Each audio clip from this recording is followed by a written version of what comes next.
And so without further ado, Frankie. It's time for a good old-fashioned Q&A, MMA fans. Yeah. Ladies and gentlemen, the moment has arrived to hear from the man himself, Ariel Helwani. That's me. Live from the Box Studios in beautiful New York City. It is beautiful. It's on the nose. I mean, look at this studio. And now, to answer your questions, yes.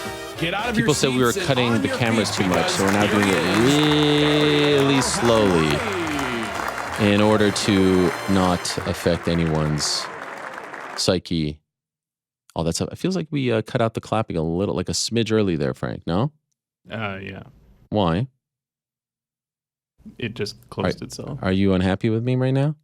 Actually, hold on. Wait, they're coming back in? Oh, there it is. Hey, guys. Hey. There we go. Yeah. Hey, we're on a show. I'm going to have to let you out. Oh, okay. That's nice. All right, cool. So let's answer some questions. Moderator Lewis has been working all night long, burning the midnight oil. He has sent us the questions, and I am looking forward to getting into them. All right. First up, Ross, hot tag. Can we get your thoughts on the Patty and Dana podcast? Specifically, his comments on you and the MMA media. Cheers. Wow. Ross, thank you. It has been a while since we had a hot tag, and I appreciate it. And, you know, if we were a different kind of show, I would probably save this question for either the end of the show to try to, you know, rack up as many views as possible, or end of this segment. But, you know, why delay what you all want to hear about? Let's do it at the very top. Hot tag, off the top rope. I appreciate it, my friend. I'm holding the string out here, and you gave me the hot tag, and that is very kind of you. So let us get into it. Wow, what a morning. What a day. I will gladly answer this question. So earlier today, I'm just getting ready. I'm having a good day, good morning. Truth be told, both of my boys are sick. Actually, right before I went live, my son showed me a pretty gnarly allergic reaction on his back. So I'm a little bit sad about that, but they'll be all right. They're young, they're strong, they're defiant. But overall, a pretty good day. Getting ready to do the show. And my old friend Pete Carroll sends me a text, and he says, "Hey man, I'm really sorry about, you know, all the Patty stuff." And I was like, "What are you talking about? Didn't see it. No idea what you're talking about." And he goes, "Oh man, well, here it is." And so I see this clip that is now making the rounds. At first was confused as to what it was, what platform, all that stuff. But I understand this is from Patty's podcast. And he has Dana White on as a guest, his boss. And they're talking about me. And I listened to the clip. I watched the clip.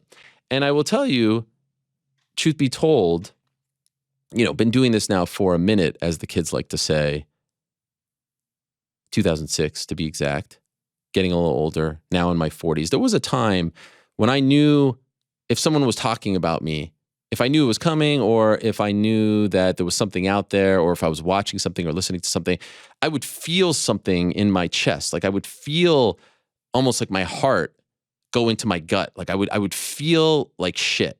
I would feel sad. I would feel depressed. No one wants to have people talk about them negatively, right? No one wants to have people shitting on them. No one wants someone in the public eye to be insulting them. It doesn't feel good. That's not why you get into this.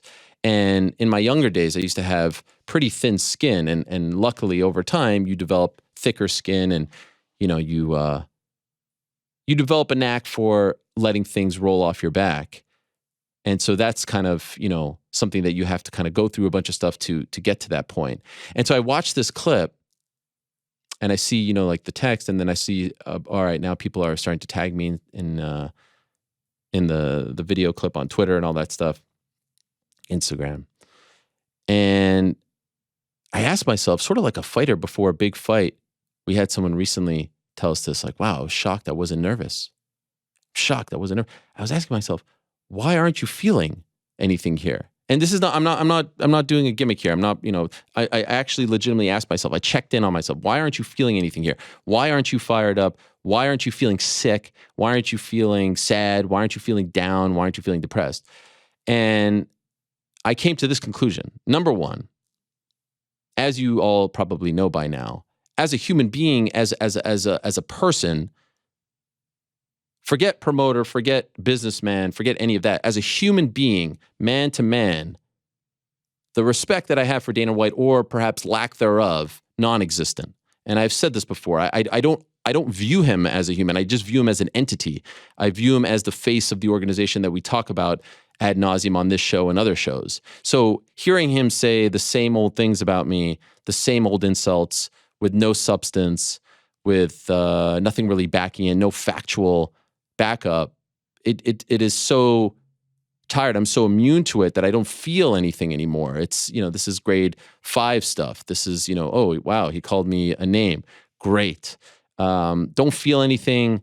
Don't feel fired up. Don't even get upset about it because I've heard it before and it's just the same old, same old. And for someone his age to be talking about anyone like that is, you could come up with your own conclusions there. But I honestly didn't feel anything from it.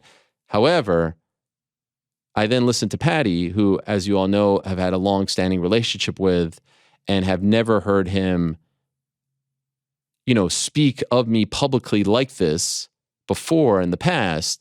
When I heard him say that, I was thinking, all right, well, why don't I feel a certain way about it? I said publicly in the past. Well, first of all, he has said some of these things to a degree in private to me, but never in public on a show. And I was wondering, all right, well, like why is he doing it now of all times? Why is he doing it right now? Well, you can probably come to the conclusion that he saved this material, this ammunition, if you will, because he's sitting in front of his boss and he's trying to curry favor with his boss. He's trying to, dare I say, get in his good graces, right? So I was like, all right, fair play, as I said. And as I've said in the past, or as they say, as I've said in the past, and as I said last year on this show when talking about the Brendan Schaub stuff, I honestly don't mind and I don't get upset and I don't get down when people call me a shit journalist, a bad host, a crappy, podcast guy, whatever, reporter, journalist. I don't mind that. I actually don't. What bothers me, though, is when people lie. That's what bothers me. I don't like when people lie. I don't like liars. And I said this last year about Brendan Schaub. Exact same thing. I don't care if you don't like me as a host. I don't care if you like someone else. I don't care if you are a fan of someone and not me, all that stuff. I don't care about any of that stuff. I don't like it when you lie. I don't like it when you make shit up. I don't like when you regurgitate the same old lies. That's when I get a little annoyed, right? And so here I am coming on this show, clear heart, clear mind, no problem. But I'd like to address some of the blatant lies that were told in that little exchange between one Patty Pimblett and Dana White. And, I'm not going to go as low as they did by, calling me names and whatnot. Find that to be, as they put it, they were calling me a bunch of names. Felt like a bit of a deflection there. I'm not going to go there. And I'm not even going to go as far as to show you guys every single text message exchange. But I do think that I'm in the right to show some receipts. I do think that I'm in the right to prove that what they said was a lie, prove that their timeline of events were inaccurate, and prove that the things that they were saying about me were actually 100% not true.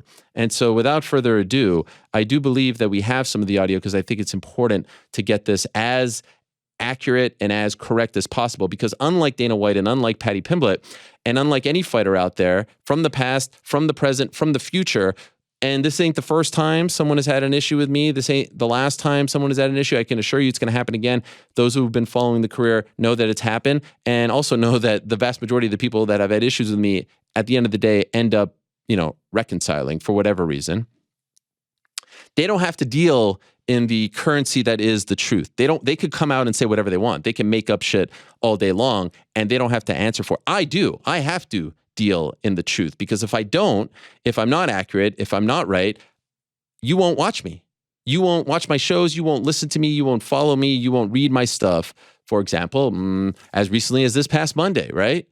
Hopefully I've curried enough favor and goodwill with the audience when they know that there are multiple reports out there which are saying the opposite of what I'm saying, TJ Dillashaw retiring. You believe me because I deal in the truth. And the truth means a lot to me. That's the reason why I got into all of this, to, be a truth teller. And so when I hear people lying about me, if they just would have sat there and insulted me, I wouldn't have really cared or said anything. I mean, Lord knows I'm not sitting here and responding to every single insult, but the truth is what I'm all about. So let's get into it, Frank, if you can. You have the audio. This is courtesy of Paddy Pimblett's podcast and a conversation with Dana White, which I believe dropped last night, this morning, somewhere in the last 24 hours.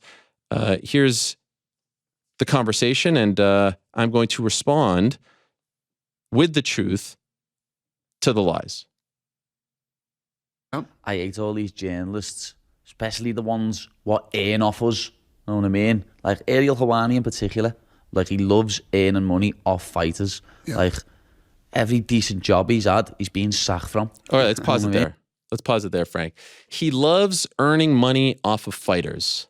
You'll hear this from time to time, and I'm not really quite sure what that means.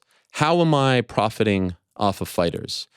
In a moment, you'll hear them talking about clicks and YouTube views and things of that nature. Let me speak directly to the camera right here. In my entire career, dating back to 2006, I have not earned a single penny from YouTube off of any of the MMA stuff that I put out there. And I stress MMA, and I'll tell you why in a moment. Not a single penny. This show, I don't earn a single dime off of any views from this show, any downloads off this show. This is the truth. You can either believe me or you can't. And if you don't, go ask the CEO of Vox Media, Jim Bankoff.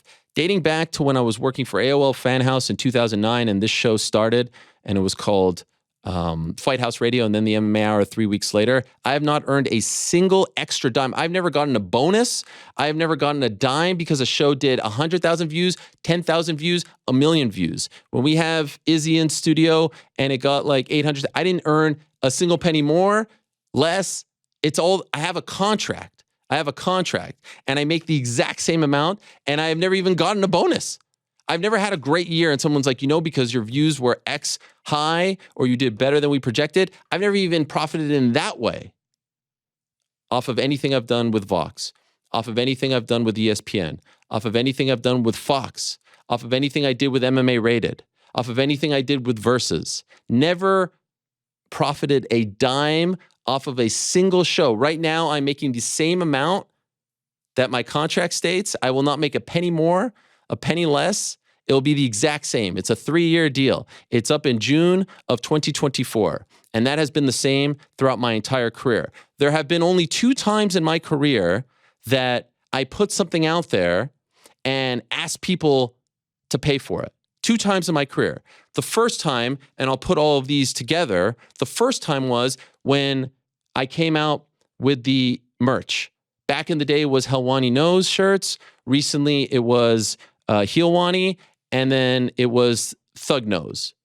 I'm going to put those all together. And why am I putting those all together? Because the 3 times that I've ever come out with merch, every single penny that came to me as a result of those transactions, you guys buying the merch, I donated to the Colorectal Cancer Association of Canada, a charity that my father-in-law runs because he is a cancer survivor. I did not earn a single penny off of Helwani Nose shirts back in the day, the Thug Nose shirts from last year, the Helwani shirts that we did with Breaking Tea. Not a single dime from any of that, all right? That's the first time that I've ever asked you guys for any money. The second time is when I did the Substack stuff last year. Now with Substack, I had a 1-year deal with them to write stuff.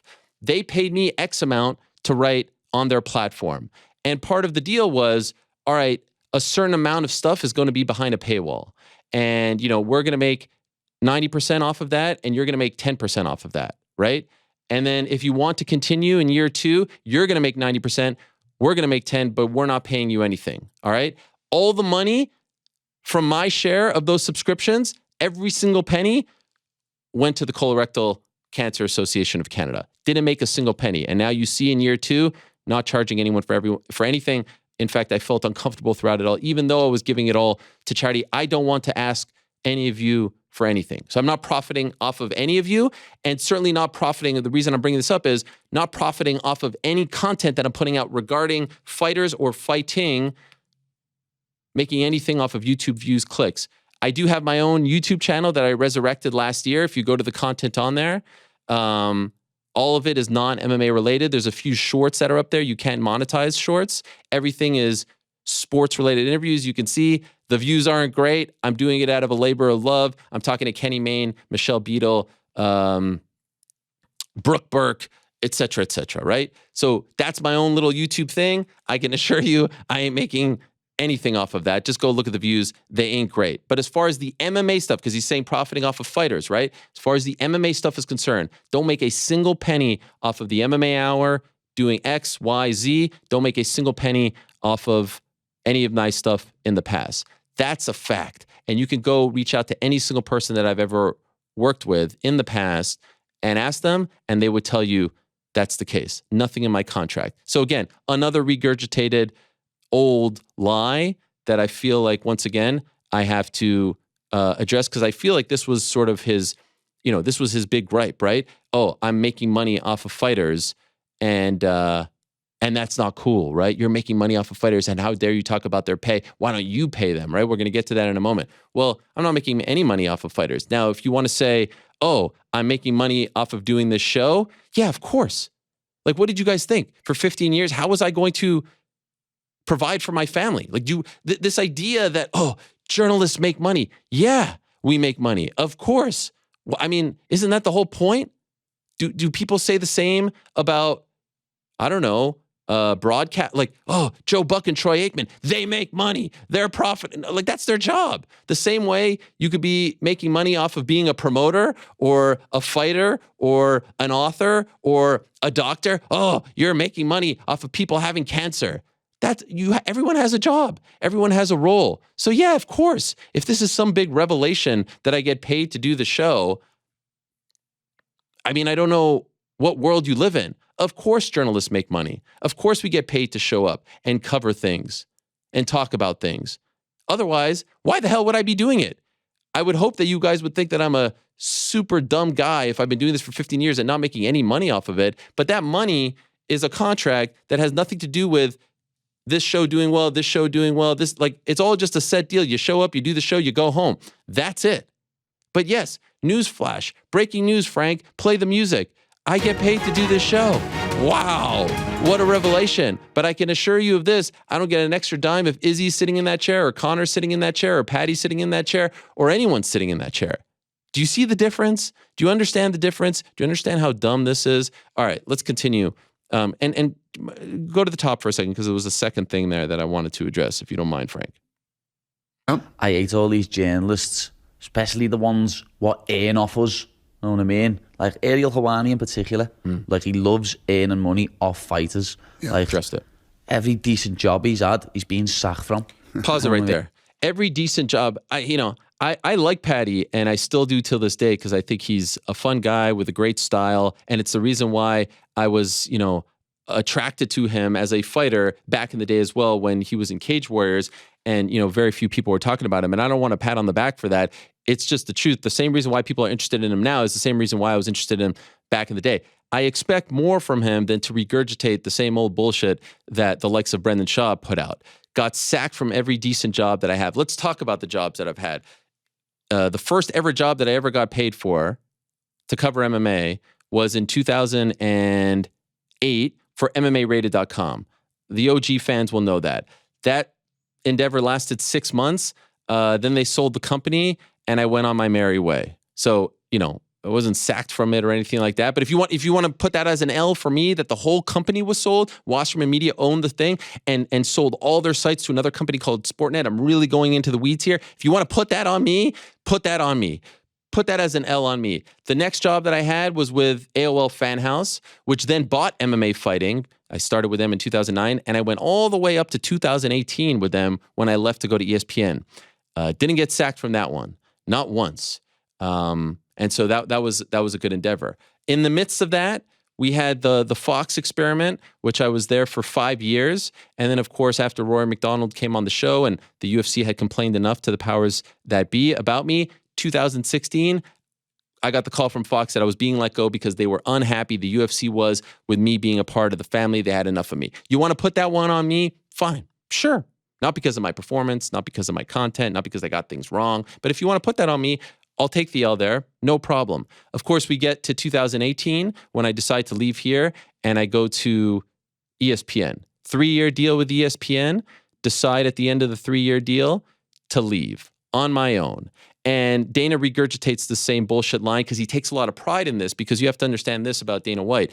When I got hired by ESPN, when I signed, before the public knew about it, he knew about it. I signed with them in early April of 2018. He found out in around early May, and he freaked out. He freaked out. He went all the way to the top of the company and tried to get them to renege on the deal. That's the kind of person that he is. Tried to get them to end the deal before it started, before it even became public, because he didn't want me.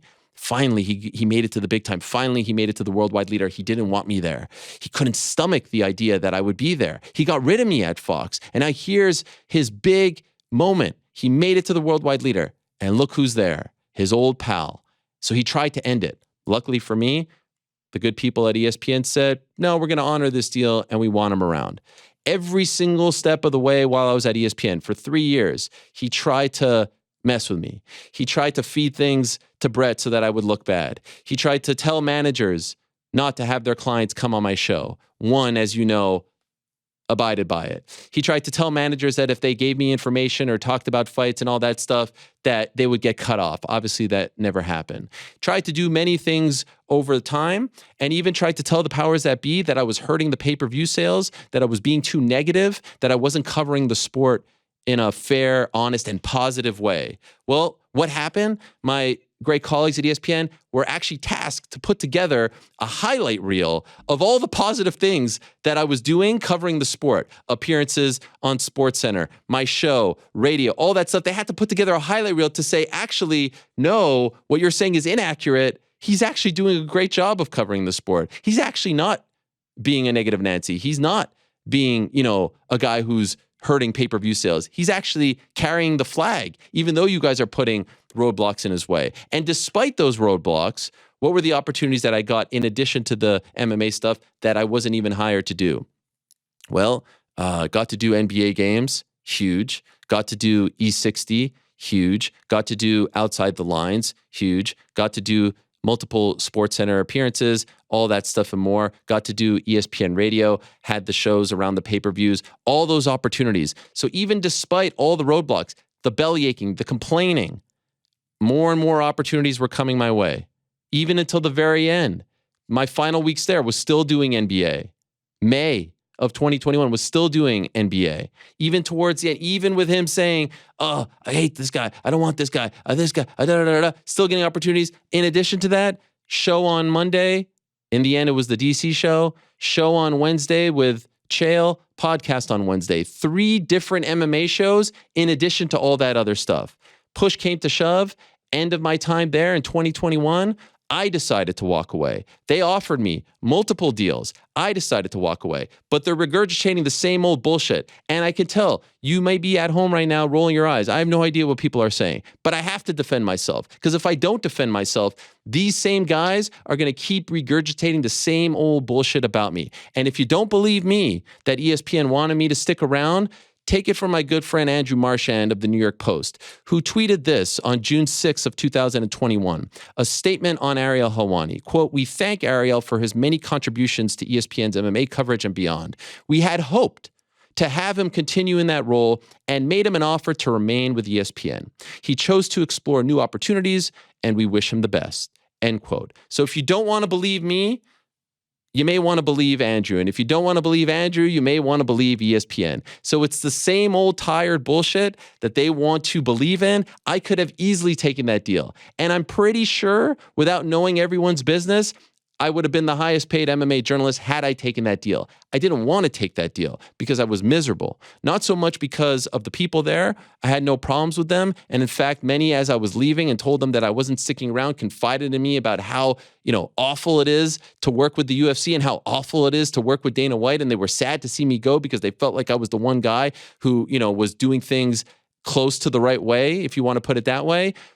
I wanted to go because I was miserable working with some of the people there. I wanted to go because my interviews at times were getting edited. I wanted to go because I was being told not to talk about certain things. And I wanted to go back to just covering the sport the way in which I covered the sport before I went there. I wanted to be myself. I didn't want to feel silenced. I didn't want to feel stifled. I didn't want to feel any of that. And so I said, you know what? It was a great experience, 3 years. Let's move on. And let's see what else is out there. And so again, the two things he said at the top there, lie. And these will be regurgitated throughout the clip, but I think it's important to note that everything that was said was a lie, including those two things. We shall continue now, Frank. And now he's just a biased content creator. Yeah. You know what I mean? 100%. And he hates on you, hates on the UFC, even hates on me now. Yeah. And it proper annoys. He's just a biased content creator. By the way, this use of the term content creator, is this supposed to be an insult? Is this supposed to be an insult? Is this like a new thing that the kids are saying? Because, yeah, I'm creating content. Another word for that, I guess, would be producer. Another word for that, I guess, would be host. I don't know. I've been trying to create content since 2006. If you're going to try to insult me by calling me a content creator and say that I'm not a journalist, I don't give a fuck. Great. That's the worst thing you could say about me? Awesome. Yes, I'm a content creator and pretty damn proud of it.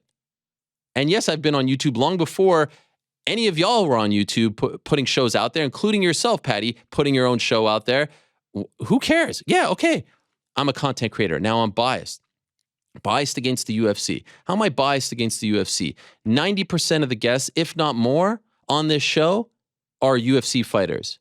I talk about big 282, big 281, big this, big that. Is it because at times, just like any other proper journalist, you talk about the good and the bad? I talk sometimes about the bad and not just, lap up all the stuff that they give us without questioning anything? Yeah, I guess you could say I'm biased. If that's what you mean by being biased, the fact that I don't just say everything. For example, on Monday, I do believe it was a UFC official that told some journalists that TJ didn't retire. Well, good thing I have other sources that I talk to, right? Good thing I know other people in the sport. Good thing I actually know what it's like to report, right? So if I just relied on UFC content and ate it up, yeah, I'd be sitting here and just talking about, the Power Slap League. But I'm not. That's not what you want from me. And that's not what I want as a fan of other shows. I tune into Bill's podcast, to Nick's podcast, to other shows to hear the truth, to hear the good and the bad, not just positive. This is great. This is great. This is great. This is great. No, I don't do that because that's not what you want. That's not what I want. And so how am I biased against the UFC? I don't know. Am I biased against Dana in that I come on here and I talk about personal things? Do I talk about his family life? Do I talk about his kids? No, I don't talk about any of that. I talk about business dealings. I show you clips when, he's saying that the Derek Minner fight, nothing sketchy there. Yeah, I'll show you that. But I'll also talk about how great this card is, how great this fight is, how big this fight. Come on. Same old tired bullshit. Biased against Patty. Show me where I've been biased against Patty since he,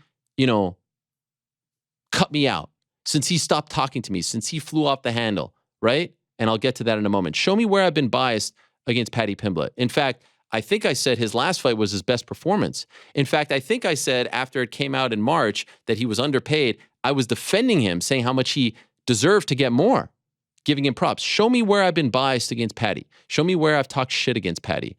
Dating back to, I don't know, when he was in Cage Warriors. And I'll say this, yeah, the one thing you say about me, maybe I talk too much about the UFC. Maybe I don't talk enough about the LFAs. Maybe I don't talk enough about the KSWs. Maybe I don't talk about, the quote unquote regional promotions. It's because there's enough UFC, Bellator, PFL stuff out there. If there's one guy that you could say I've been talking about long before he was even on the UFC radar, it's Patty Pimblett. That's what's so crazy about this whole story. This guy was on the show back in the day when he was several fights away from a UFC fight. There aren't a lot of those guys. And I'll say, yeah, you could say I jumped on the Izzy bandwagon late.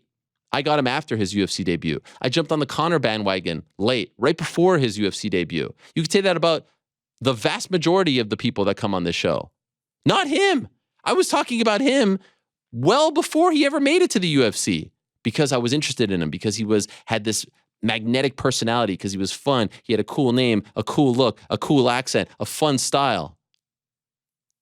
Back when no one was talking about him, at least not on shows like this. And again, this isn't me trying to pat my back. This is me trying to say I was talking about this guy in a positive light from the beginning all the way till even after he started to have this issue with me. In fact, I believe back in 2018 when he was in studio, we had this little cheeky exchange. Do you get the sense that even though you haven't fought in the UFC, that people know you in the gym? They recognize you? Americans don't, to be honest. Yeah. No, Americans You only get don't love on really. this show, huh? None of the Americans have jumped on the bandwagon, right? I feel like they're a bit late on this one. Yeah. Wasn't making any money off of that interview either. But enjoyed talking to him, enjoyed having him on, was happy for his success.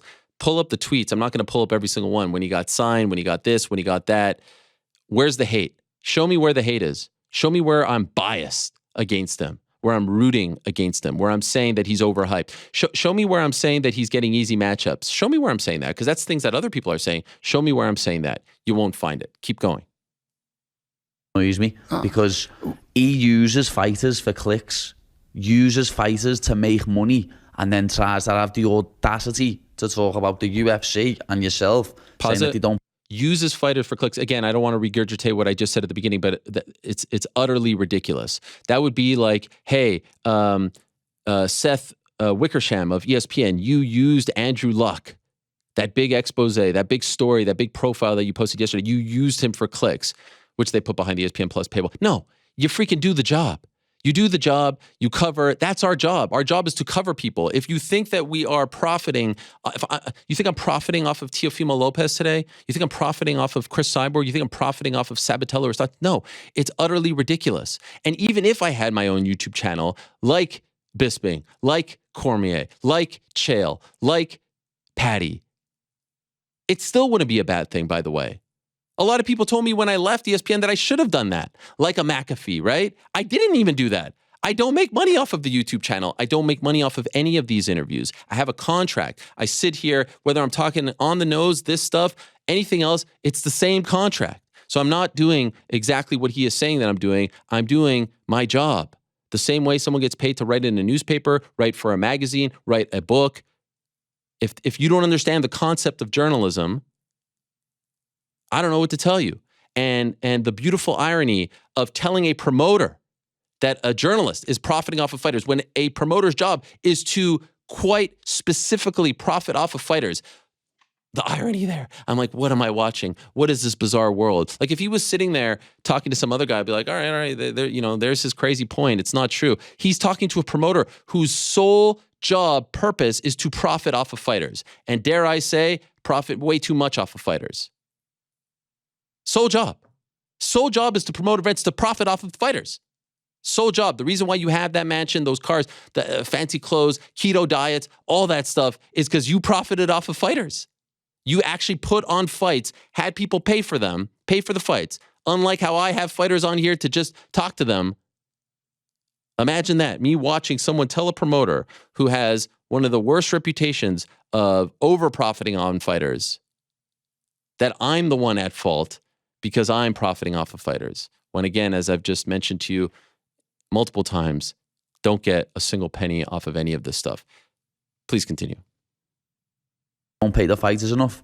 Get your dough out, Ariel. You know what I mean? Start paying people for these interviews. What you make thousands and thousands and thousands of pounds on. Pause it right there. Get your dough out, Ariel. You want me to pay for interviews? That's not journalism. And we may have a difference of opinion on what I do as opposed to what you think I do. I ain't paying for shit. That's not how this works. You don't pay for coverage. That's not how this works. Does Joe Rogan pay his guests? Did Oprah pay her guests? Did Larry King pay his guests? Do the smartless guys, do they pay their? No, that's not how this works. That's not how this works. Now, if you're upset about the fact that you come on my show and I'm getting paid to do the show, well, I could then in turn say the same thing. I'm upset that I have to go to your fights and you get paid more than me when you fight.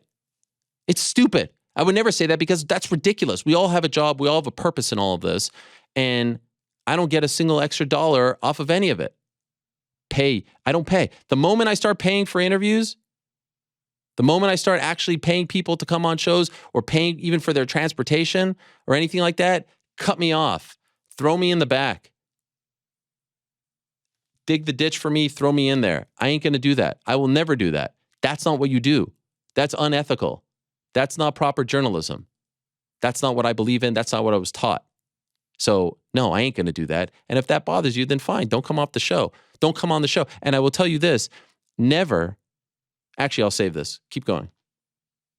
I know that now because I make money off YouTube. So I know how much he earns off Making money off YouTube, the off Dana all interview. his interviews, what he does. And you're doing it for exposure. No, you're not. Pause you're that. doing it.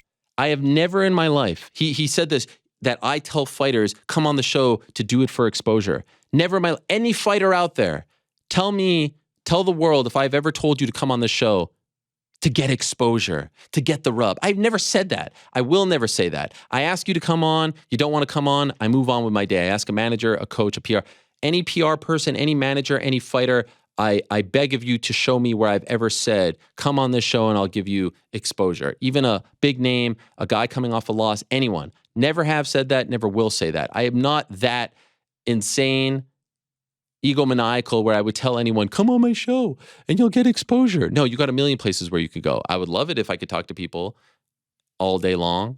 Love doing that. I've never said that to anyone. I don't think that highly of myself. Keep going. To put money in your pocket, Ariel, you little rodent. Lads. Woo! I just Pause sat it right back there. and let that You know- go. I didn't want to interrupt. Pause it right there. He wants to call me names and all this shit, and this is what someone does when they're like grasping, when they're just trying to hit me low. I refuse to do that because, like I said, long relationship with Patty back in the day, no idea, truly like where the vitriol comes from. But I'm not going to insult him. I'm not going to use names, and I'm not going to do that to Dana White, despite the repeated name calling. Let's keep going. He's a massive sack of is what he is. Exactly. He's the biggest piece of Dana will all just time, and I couldn't have said it better. pause it. Dana will keep using those words, just like a kid in the 8th grade will just use insults because they've got nothing else. He will use those from now until I'm dead. He will use those words time and again because he has nothing else. The same reason if you ask him, or the same way you ask him, you ask Ali Abdelaziz, like you saw right here on the show, they don't have an issue with me. It's just this thing that they can't control me. They can't get rid of me. I'm like this gnat that won't get away. I'm like this little bug that just won't die. They can't get rid of me, despite the fact that they want to tell themselves that they've gotten rid of me or that I'm a piece of shit or I'm this and that. The real estate in the brain is so immense, they have to keep telling themselves this. They have to keep convincing themselves this, that I won't disappear. Oh my gosh, he's such a piece of shit. He's such a loser. But they don't actually give you facts. They don't actually give you any reasons. They don't actually give you any examples of things that I've done to earn those insults, right? To be worthy of those insults. It's just, I don't lick their balls. I don't kiss their ass. I don't, lap up everything they said. Dana thought that I was going to be something else. Dana thought that I would be his, personal PR guy. He's got enough of those right now, and he found those people, and God bless. It's a great way to earn a living. He thought that I was going to be that guy. He wanted me to be that guy.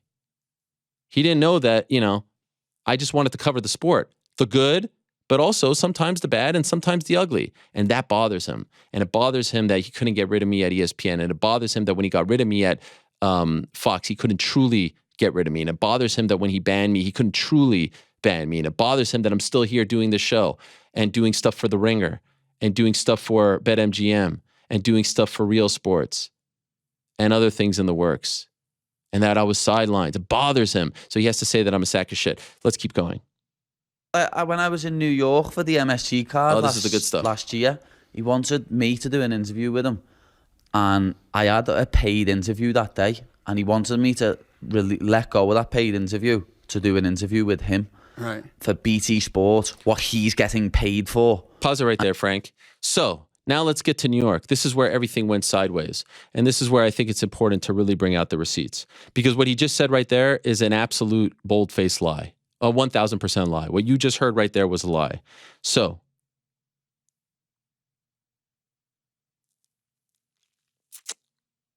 Let it run just a little bit, Frank, because I don't want to talk about something and then it airs after. Let it run just another beat. And he said, "Oh no, that's me journalist integrity. You're not a journalist no more. Far from it. You're from it. You're a content creator, Ariel. You're not a journalist. Stop lying. You're very biased in what you do and what you Pause say." it. Stop lying. I wish these dudes would take their own advice. All right.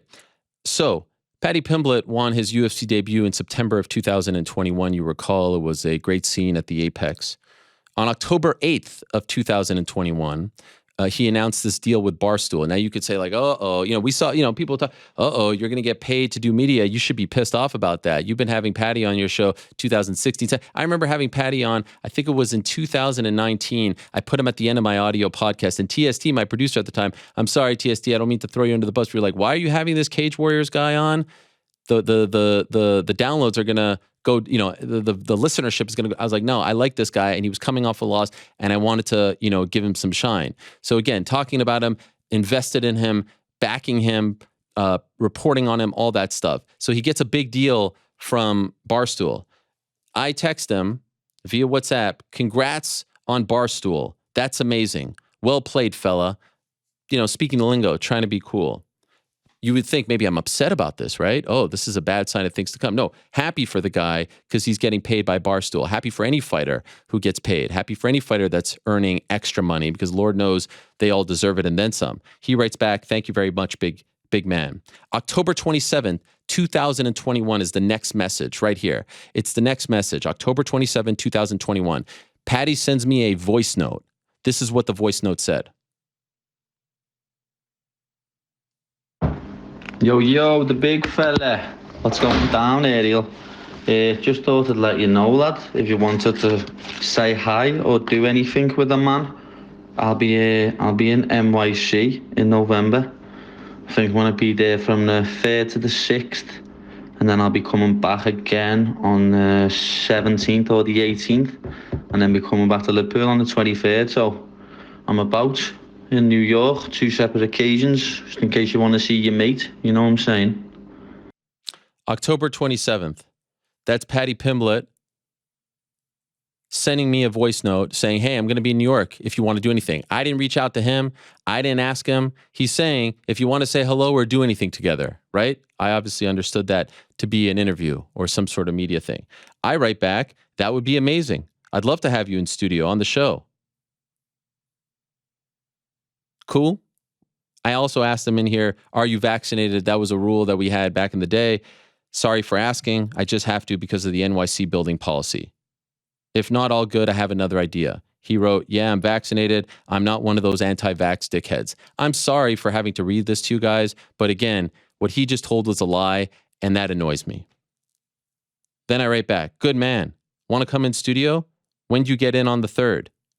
Then he says, I'm coming from San Diego, all that. I say, how about Monday, November 21st? He writes back, I'll speak to Graham, as I'll be with him most of the time. Graham is his longtime manager, Graham Boylan, also promoter for Cage Warriors. Didn't hear back. That's October 28th, November 3rd. I write back, hey, matey, any word on the visit? He writes back, I'm in NYC now. Ariel, got something with Barstool and Howlerhead tomorrow on a podcast Friday morning. You'd have to message Graham and see what time I've got, as I don't know everything myself. You know what I'm like. No problem. I wrote no problem, la, trying to be cheeky. He said, your man, I'm learning the lingo. Haha, that you are, big man. So I take that message and I go to Graham. As you can see there, he's telling me I got this. I got that. All right. So we go to Graham, my old friend Graham Boylan. November 4th, same day. Hello, Graham. Hope all is well. Paddy told me he's in NYC this week, but also later in the month. He told me to check in with you if it's possible to have him in studio for the MMA Hour on a Monday or Wednesday. Cheers. Hey, bud. I'm good, thanks. Yes, we are in NYC now. We leave after the fights. Back end of the month, but again, it's Friday, Saturday, gone early hours, Sunday morning. Then I write back, when you come back, any Monday, Wednesday in there? No, it's Friday, Saturday. What are the days for the next trip, I ask? Maybe I can do something with him for BT Sport on the Friday if free. He referenced BT Sport. So now I get this message from Graham. Patty has a lot of quote unquote, as he puts it, paid booking requests right now. If BT want to put a budget forward, we can look to get something scheduled. Otherwise, he's got to take the paid work available to him. So I read that like, all right, you guys don't want to do anything unless I'm paying you. But again, that's just not what I do. If other entities, companies are doing it, God bless, but that's just not what I do. So I write back, a simple no would have been fine. Been around a long time, as you know. First time anyone has ever said this to me. Quite insulting, to be honest with you. Nate Diaz, Nick Diaz, John Jones, Conor McGregor, GSP. Name any single fighter that has been a big name in this sport. No one has ever even hinted, insinuated, made a reference to getting paid. At their peak, at their highest, at their apex, no one has even asked, joked, hinted, anything to getting paid. And now I'm getting this. How do you think I'm supposed to feel? One fight in, all those years, when no one was talking, reporting, and now I'm saying, hey, we got paid things unless you guys want to put together a budget for an interview. All the WWE stuff, no one has ever asked me to get paid, brought it up, joked about it, even been like wink, wink, nudge, nudge, not even for a millisecond. And I'm getting this? And I'm getting this. I write later to him, same message. For the record, I had no idea he was coming in. He reached out to me to set something up. They reached out to me. I didn't reach out to them. They reached out to me. So what I think in retrospect was, hey, let's see if Ariel will pay us for an interview. I even sent him a screen grab of my conversation. He writes back, what's the relevance of what you just sent me? I write back, you were telling me he'd be down to potentially do an interview for payment when he reached out to me first? You don't see how that's weird? Forget I asked. He writes back, I'm telling you, I have a ton of paid bookings for the kid. Great. I write back, I'm telling you, they don't do that. I don't do that. He writes back, I don't recall asking you to pay. I don't recall asking you to pay. You said it was for BT. Yeah? I said, you're asking me to ask BT. I do work for BT. You think I would go to BT and say, hey, you should pay this guy? No, of course not. That's unethical. I said, I have been in the game a long time. LOL at yourself, pal. You're making good money from BT. What the fuck is this? I'm actually not. I don't even have a contract with them anymore. Of all the deals that I have, by the way, to get super inside, a little unclassy-like, if you will, the least amount of money that I make from anyone is BT. But I do it because I like them. And I primarily was hired to do UFC stuff for them, but guess what happened after my first UFC thing? Someone got upset about it. Now you know why I only do WWE stuff for them, which is fine. I love the WWE stuff. It's all good, but, now you know. I write back, all good, no hard feelings. Much respect to Patty. I hope he gets paid sincerely. That was my last message. Thanks for explaining to me how media works, Ariel, he gets. I would never have figured that out alone. Greatly appreciated, and thank you for your understanding. So I'm like, all right. So you guys tried to get paid. Go back to Patty. And I tell him, I always shoot straight with you, my man. This is insulting to me. If you are too busy, that's fine. But to insinuate payment for an interview is something no one has ever asked me from day one. I send him all the screen grabs. Insulting, he writes back, what the fuck have I done? Graham books my shit now. I don't know what my schedule is. That's why I tell people to message Graham. Never did before, ever. Ever. Every interview I ever did was through Patty himself. And with him, lad, I'm on the same page as him. No matter what, he's my manager. He gets me paid. All right, all good. So then I write back, so you don't do interviews now unless you get paid? Or is it just for this trip? I'm confused by that. No, not if Graham says so. As I said, I do as I'm told by him. He's never done me wrong. I'm very busy these next few days. Got Howlerhead tonight, Barstool podcast. All good, mate. No sweat, I write back. Again, they reached out to me. So whatever Graham says, that's what I'm down with. Sounds good. Cool fella. I leave it at that. That's November 4th. The next day, and I'm feeling some sort of way about this. I'm feeling like a little bit like, wow, I can't believe this happened. The next day, I'm on Pat McAfee's show. And in the interview with Pat, I said, hey, Pat, has anyone ever asked you for payment? Like, I was a little bit bummed about this. Like, geez, Has anyone ever asked you for payment? He's like, no way. I would never do that. All right. I just wanted to know. Never mention Patty, never mention Graham, never mention anyone. Little did I know, at the same time as all this was going down, on Graham's Instagram, he's posting a message to the fighters about they need to start getting paid. We have that. There it is. This happened at the same time. I didn't know that. You know why I don't know that? Because I don't follow him. But this happened at the same time on November 4th, almost simultaneously, almost to the minute. He posts this. Dear fighters, in today's digital world, one that has serious commercial value for hits, traffic, views, likes, you need to know your value. There's a time period in your career when you have to do all the podcasts and interview requests. It's part of your brand development. The exposure is required to help build your brand. The same stuff that they were making fun of me, that supposedly that I say to people, he's saying you need to go on shows for your exposure. All right. But he continues, there comes a time as you grow, develop your brand and following that you should request to get paid for your time when booked for any podcasts or interviews. He posts this at the same time. I didn't know that. All right, great. Way to incriminate yourself. People, being the smart ones that they are online, put two and two together. And when I said that on the very popular Pat McAfee show, they were like, oh, wait, Ariel's saying this about getting paid. Patty's manager is talking about payment. Also that day on their story, they were kind of like hyping up, oh, this guy. They put two and two together. I never backed it. I never talked about it. I never confirmed it. Nothing like that. So it's the next day. It's November 5th. Weigh-ins. I get this message. This is the next message in the conversation. This is from Patty. Lad, you're a cheeky cunt chatting shit about me like I asked you for money. Don't even ask me for an interview again, you piece of shit. Showed me your true colors. This is at 9:36 p.m. Eastern. Next day, November 5th. What? When did I say that? Got people chatting about me on Twitter because of something you've said, making me out to be some cunt. I write back, I never uttered your name. What are you talking about? Are you serious? Whatever, lad. I thought you were sound. This is a very bad sort of like reenactment of his. I don't want to do the voice. I write back, this is insanity. And I write back, yeah, I thought so too, referring to I thought I was sound. I've been sound since 2015. Go listen to what I said before you accuse me and call me names.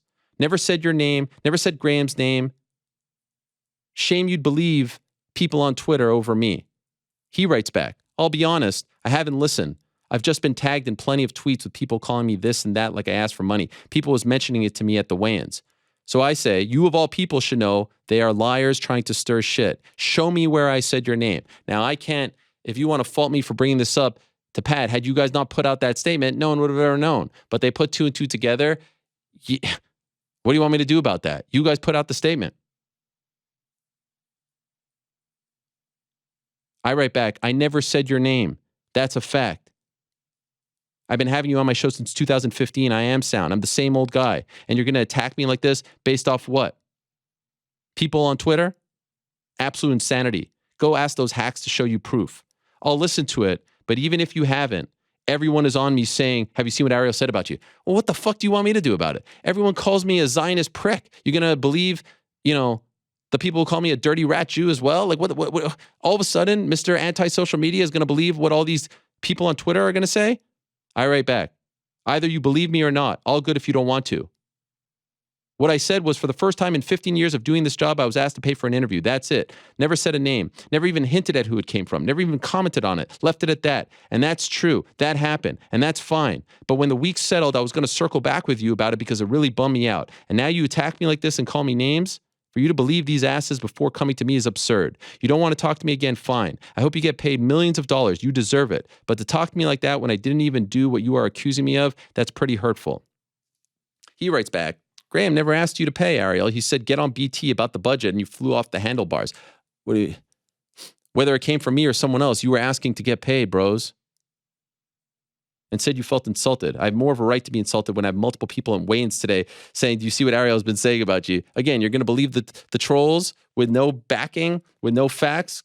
All right. That convo you had with Graham was over text. Don't need to mention anything about it on any show. Well, now that we're airing things out there, I guess we are. I guess we are talking about things that happen behind the scenes.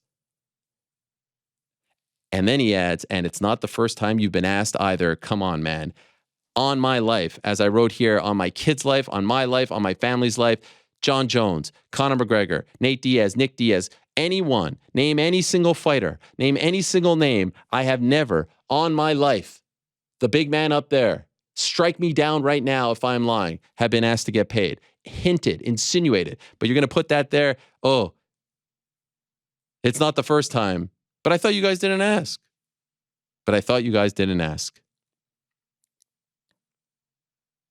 We go back and forth. I say, show me the proof.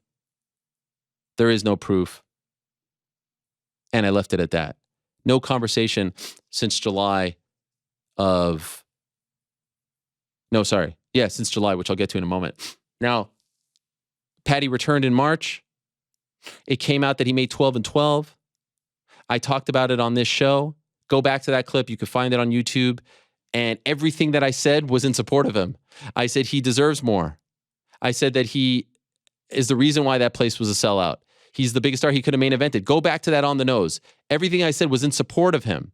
I did say that his manager, Graham Boylan, is, in bed with the UFC, and he's got a conflict of interest. You got Cage Warriors on Fight Pass.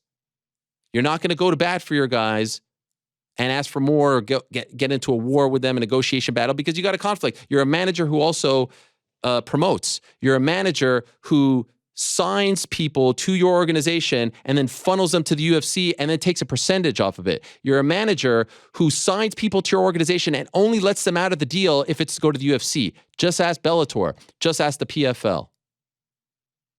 There's a lot of Cage Warrior guys who are interested in this PFL Europe deal. How many of them are going to get there? A lot of Bellator guys who are interested in fighting in Bellator overseas. How many are in there? Because there's a conflict of interest. And so the amazing thing is, in that clip, I was 100% supporting Paddy and his pay, but I guess he and his manager didn't like the fact that I was talking about their business, which at the end of the day is the job. You got to talk about the business. The same way people are talking about Aaron Judge today, making X amount of dollars, and he turned down this, and the Giants should have done that. That's the business of sport. That's why we talk about pay-per-views, and that's why we talk about big signings and all that stuff. That's why we're talking about Ronaldo going potentially to Saudi Arabia or Messi going to Inter Miami. Sport, business. And we all said Paddy deserves more. But perhaps this is a reason why he doesn't get it. The following week, Graham talked some shit about me on Twitter. I responded again. But again, go back to them facts. Not a single time do I shit on Paddy. In fact, I'm backing him. I'm trying to have his back. I'm trying to support him. But, hey, respect, loyalty. You got your guys back. I'm trying to tell you that you're getting screwed out of a deal here and you deserve a lot more. And the guy you're sitting in front of in that clip that we're playing sound from, he's profiting off of you and you deserve more and you're good, man. And you put in the time. But, I'm the piece of shit. I'm the dick. Let's keep going. So true. And he went on his MMA hour and talked about me and my manager. And then I ended up messaging him. They're going to have to bleep this out, but my first line was, "You're a cheeky you." Know what I mean? Pause that. Went on the MMA hour in March. This is now 4 months later talking about his manager and the pay and supporting him for deserving more. He didn't message me after that. My next message from him is July. He's got his timeline and his facts all mixed up now. He told me I'm a cheeky cunt because of the McAfee thing, which again, I never referenced his name. I never insinuated. People put two and two together because they put out their clip of on Instagram that little statement there about fighters should get paid to do interviews. This didn't happen as well. It's lie after lie after lie after lie. And again, I'm not going to resort to posting screen grabs, but you're either going to believe me, the guy who's batting 1,000 for 15 years strong as recently as Monday, or you're going to believe these two guys. Up to you. Whose reputation precedes them? Keep going, Frank. And he didn't like it, but I was just me being honest. You know what I mean? He was talking about me saying that never happened. I can't believe fighters and managers have got the audacity to ask me for money. Never used Why that. wouldn't we? You're a content creator. Wait, never he's used that. completely disappeared. Pause that. Never said that. Never said Audacity, this and that, but also never said his name. We've gone over this. Hopefully you get the point. Let's hear from Dana. ESPN let him go. Pause right there. I don't Pause even. right there. We got to call this out, Frankie. Since ESPN let him go. Can you put up that Andrew Marchand tweet again, Alex, if you don't mind? Since ESPN let him go, because these guys are going to keep lying to build this into a truth. It ain't a truth. There it is. We thank Ariel for his many contributions to ESPN's MMA coverage and beyond. We had hoped to have him continue in that role and made him an offer to remain with ESPN. He chose to explore new opportunities, and we wish him the best. Dana will keep lying about this. It ain't the truth.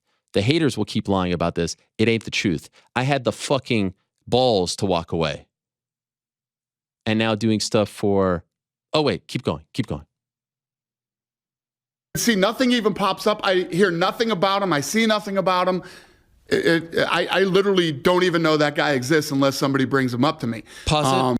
You don't know I exist because you have me blocked on every social media, and you've been doing that for a very long time because like you can't stand the site, just like like you think like the sight of me is this horrible thing. Just like when I was at ESPN and you would freak out when you would see me here on SportsCenter. You're like, use this guy instead, use that guy instead. Don't use him here. That's why you don't see me. Again, have you heard of HBO Real Sports? Have you heard of BT, your partner? I know I don't do the UFC stuff for them, but it's pretty good. Pretty good stuff, I would say. Have you heard of this show? I think you have. I mean, how many followers on social media does MMA Fighting have? How many do I have? How many on Twitter? How many subs on YouTube?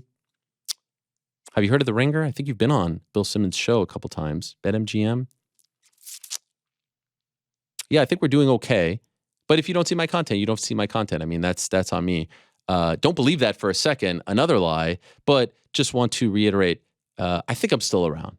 And I think we're still doing well. Got a couple other things in the oven, in the old oven, and we'll get to those. And I've turned down a few things as well. Again, not trying to pat ourselves on the back, but it's important to respond to these lies, bold-faced lies. Please continue, Frank. So yeah, it's a beautiful thing, and you're exactly right. He's a piece of. Yeah, he is. He's a maggot.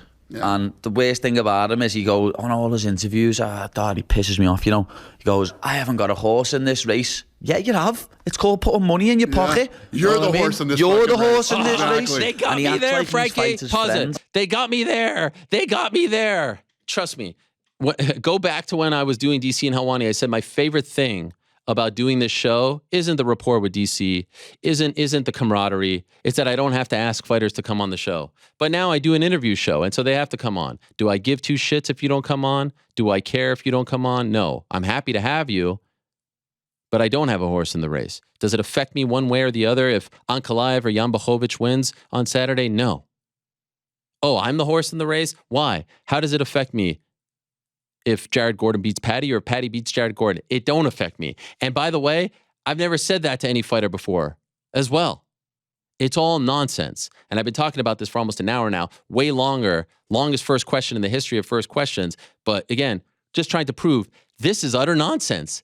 They are chatting shit, as they say overseas. And I hope that you people, and I know there's not, there's going to be people out there who aren't smart enough, but I hope the majority of MMA Twitter and the people out there who watch this know that these two guys are chatting shit right now. Total, utter bullshit.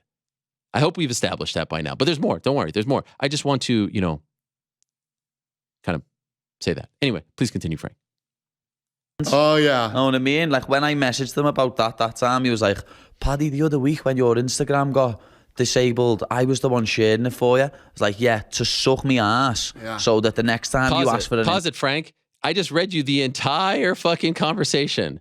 Where did we talk about Instagram? And if you want to know the truth about the Instagram, all the times that he's been banned off Instagram, he would always ask me. I don't know how to find old stories. I'm sure the smart people out there can, to give him a shout on Twitter, on stories, to get his followers back up. Did that because he asked me to, and I was like, yeah, sure. Go ahead. Follow this guy. It apparently means a lot to him. Never brought that up here. I don't know, how do you make up this shit? They're making up conversations now. I just read you verbatim all the conversations. Never brought that up. And if we want to bring that up, this dude asked me on multiple occasions to go out when he got banned to promote that he has a new handle because he got banned to get his followers back up because he was heartbroken that he got his account closed. Another lie. I wish instead of the questions right now, we kept putting out the lies. I wish instead of the questions right now, we kept putting out the lies. And I wish instead of the question counter, we kept putting up, when Dana White wants to talk about my failures, we talk about his failures. Because that clock, that number would go up as well. How's Zuffa Boxing going? How's that boxing show, that reality show that you did? How's that going? How's the boxing manager career going? How's the Taibo career going? How's the surf career going? The Surf League show, all that stuff. Talking about everything that I do is a failure. Talking about me getting sacked. Anything that this guy has done outside of the UFC. Anything. Show me one. Maybe this slap league is going to be the one that hits because you'll get all the MMA media boys to cover it. Maybe that'll be the big hit. Or maybe this F It Friday thing will be the big hit. Maybe there's a deep desire to watch a 50-something-year-old man eat Cheeto pancakes. Maybe. I don't know. But up until this point, if it ain't involving the Fertittas or Endeavor, it ain't a hit. I can assure you of that. Keep going, Frankie. Interview, I'd do it for you. 100%. Know what I mean? Like, it pisses me off, though. He pretends to be people's friends when he's not. He's a lizard. By the way, He's one pause it. I've said repeatedly on this show, the job isn't to become friends with fighters. That's not the job. That's when you get into trouble. Now, I'm a human being, and over time, I've been able to connect with fighters, and we make relationships. You know about those guys. You know about how I feel about the Cormiers. You know how I feel about the Kayla Harrisons. You know how I feel about the Dustin Poiriers and the GSPs and the Nathan Diaz's. You know how I feel about the Connors. You know how I feel about these guys and what they've meant to my career. But we don't go for lunch. We don't go for drinks. In fact, I've turned those down. I turned down when Dana White asked me to go to a concert prior to WC 48 in Sacramento to hang out with him because I didn't feel comfortable doing that. My job isn't to be a friend of a fighter. My job is to be a human being and to be compassionate and to text people when they're down and to text people. I'm not going to talk about I'll just bring up like Dustin Poirier. I'm not asking for an interview right now, but I am checking in on him because I'm a human being, because I have a connection with these people, because we have some sort of relationship. Known the guy for over a decade. I see he's in the hospital. I'm not faking that. There's no reason to. If I was faking it, ask the fighters after their losses who I've reached out to, after the injuries, who I've reached out to, who I've sent support to. Just because that's what being a human being is. Why do I need to fake that? For what? I could just stick around and just ask them for interviews when I need something. There are some that do that, and they tell me about those people, and they tell me that when push comes to shove, when it's time to speak, they don't go to those people because they know all they want is something from them. I'm not that guy. And you could either believe me or you could go poll fighters over the past 15 years or however long it's been, 16 years. Ask them if I've been that guy, if I've turned my back on them, if I've stabbed them in the back, if I've been given information and released it when they told me it was off the record. Ask them if I've been that guy, if I've been that fake compatriot, friend. Or am I still here and they still come on and they still want to talk to me because I've treated them with respect? Keep going, Frank. Slimiest, scummiest mother that you will ever come across. It's got like 5 words in his... I can't wait for this to get clipped out and go onto Instagram. He can't wait. Pause it. He can't wait because he wants the clout. He wants the attention for his show, which he's making money off of. Which he's making money off the views and clicks. I'm not. He can't wait.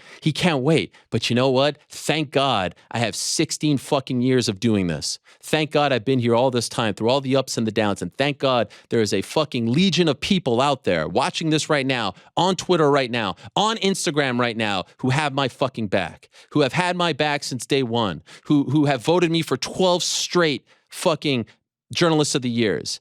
And hopefully we get number 13 tomorrow. Who have had my back when they tried to silence me, when they tried to ban me, when they tried to fuck me over with Showtime.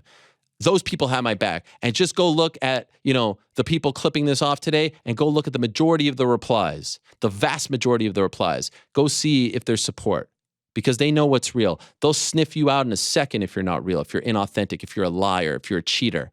They'll sniff you out.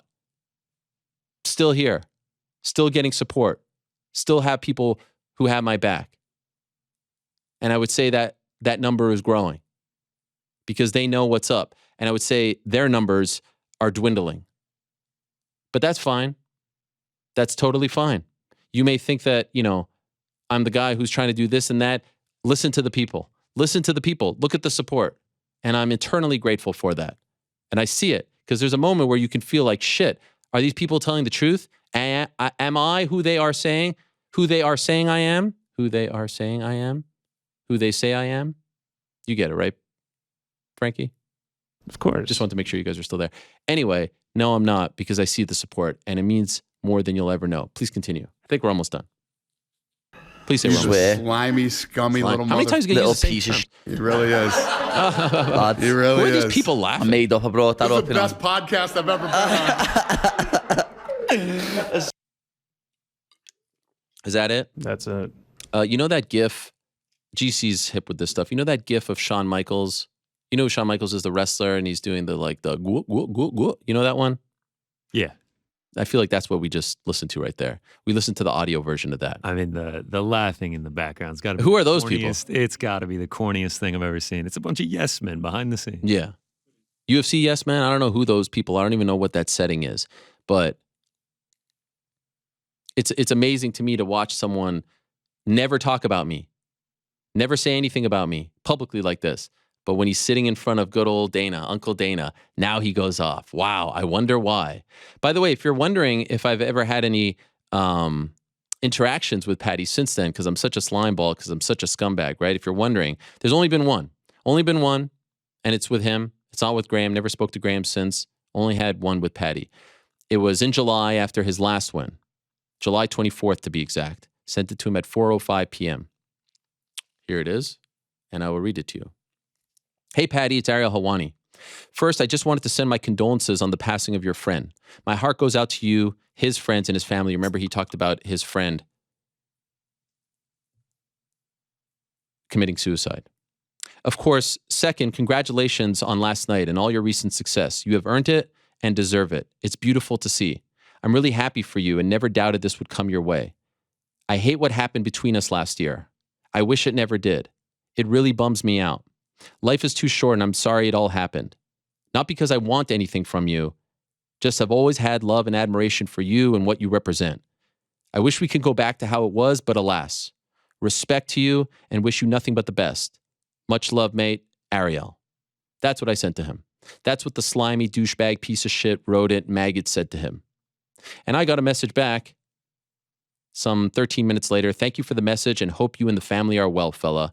With a heart and with a fist bump. And then I wrote back, thank you, yours as well. That's what the maggot, that's what the rodent, that's what the slimy, that's what the motherfucker sent to him. Ask Dana White how much he checks in on his fighters, how many times he sends them messages like that. Why didn't they bring up that message? If Patty never wants to come back on this show again, God bless, I hope he gets paid at $10 million. From Barstool and everyone else. I hope he has a freaking massive mansion. I hope he has all the success in the world. I hope he wins 40 fights in a row. I hope he's the biggest star in the history of the UFC. Does it bum me out that this has happened? Especially to a guy that I've known for a long time, that I've had in studio, that I feel like I've had his back through the good and the bad. Yeah, he and many fighters can be put in that category. But shit happens. People get in the way. Things are misconstrued. We're two men. Maybe we should have got on the phone and talked it out back in November of 2021. Mea culpa. And that's fine. And you want to feel a certain way about me and my job and as a host and all that stuff, that is fine as well. But let this be a lesson to these two guys and to anyone else who talks about me. If you want to talk about me, tell the fucking truth. Because if you're going to lie like they did and like Brendan Schaub did and like others have in the past, I will come at you and I will respond. Because as I said last year, if you come at the king, you best not fucking miss. And so I will have more receipts. And there's more that I can say about Dana White. And I could tell you how everything that he said about me, he is that times 10. We'll save that for another day, for another story time. I wish you the best, Patty. Right now, if you reached out to me and said, the moment got to you, I would bury the hatchet. I believe that. Tomorrow, we may all die. This all might be over. I was at a funeral 6 days ago. Someone who passed away suddenly like that. Had many years left. This shit is not important. You guys are not important. When I say that, I mean them two guys, not the fans, not the audience. Life is important. Health is important. Family is important. Happiness is important. I ain't going to let these two guys ruin my day. But I'm also not going to let them lie about me. And so I hope you know by now that every single thing that they said in that 3-4 minute clip was a bold-faced motherfucking lie. A lie. Timeline, interactions, all of it was a lie. And if you could get paid for interviews, God bless. We ain't going to do it here. And we ain't going to do it on any show that I'm a part of. And if you don't know why, go talk to a journalism professor. Go talk to someone who teaches on the ethics of journalism and what journalism is and what it all is about. And if you don't believe that I'm that guy, fine. Call me a fucking content creator. I'll wear that badge very proudly. There are worse things that you can be called. Don't lie. Enjoy your career. Be happy. Do your thing. You're a role model to a lot of people. You put out this thing today about anti-bullying. Some foundation, some charity. Feels to me like there was a little bullying going on in that clip, but I think that's tremendous. And I do actually believe that Patty has a good heart. You see that clip of him. I believe this. Again, I still won't say anything negative about him as a human being, as a person. I won't call him these names. I believe he actually has a good heart. And I believe he stands for a lot of great things. I also believe he's a little hot-headed and he lets his emotions get the best of him. And there's a lot going on in his life and there's a lot of people in his ear. And he's talking to people who didn't know who he was a year and a half ago. And, you know, he's getting all fired up. Won't be the first, won't be the last. But the reason why I spent an hour and change today on the program to talk about this in the longest first question of all time, and I'm sorry for belaboring the point, was because I don't like liars. I don't like people who make shit up. And they did. Every single minute of that clip, every second of that clip was a lie. And I hope that I have proved that point. Have I proved that point, Frank? I think so. Is there anything left to say about this? No. GC, have I proved the point? Yeah, I think you tied it up nicely there. Is there anything to say about this? I think you just about covered it, man. No follow-ups? No nothing? Did I forget anything? That was actually a direct question, not a rhetorical one. No, yeah. I would say you covered everything. Is Rick there? Can I ask him? Did I forget anything? Is there anything that I didn't say? Yeah, I think Rick is here. Rick, did I forget anything? Is there anything that I didn't say? No, I thought that was pretty thorough. Are we going to go to the judges' scorecards, or what are we going to do here? Wow. Okay, that's a good. I guess we have three people. That would be you, Frank, and GC. New York Ric, what would you say your scorecard is? Oof. I think the towel might have been thrown in before we even got to the cards. If I'm being honest. Okay. That was a thorough beating. Maybe, I mean, if it got there 10-6. 10. Wow. Wow. Could be the first 10-6 in history. Frank, what do you say? Well, now I'm going to say a 10-6. 10-6. All right. I'll say a 10-7. 10. All right. Wow. All right. Appreciate that. So if my math is correct, that's a 37 plus 7 is 14. 30 to 20. Unprecedented cards. Okay,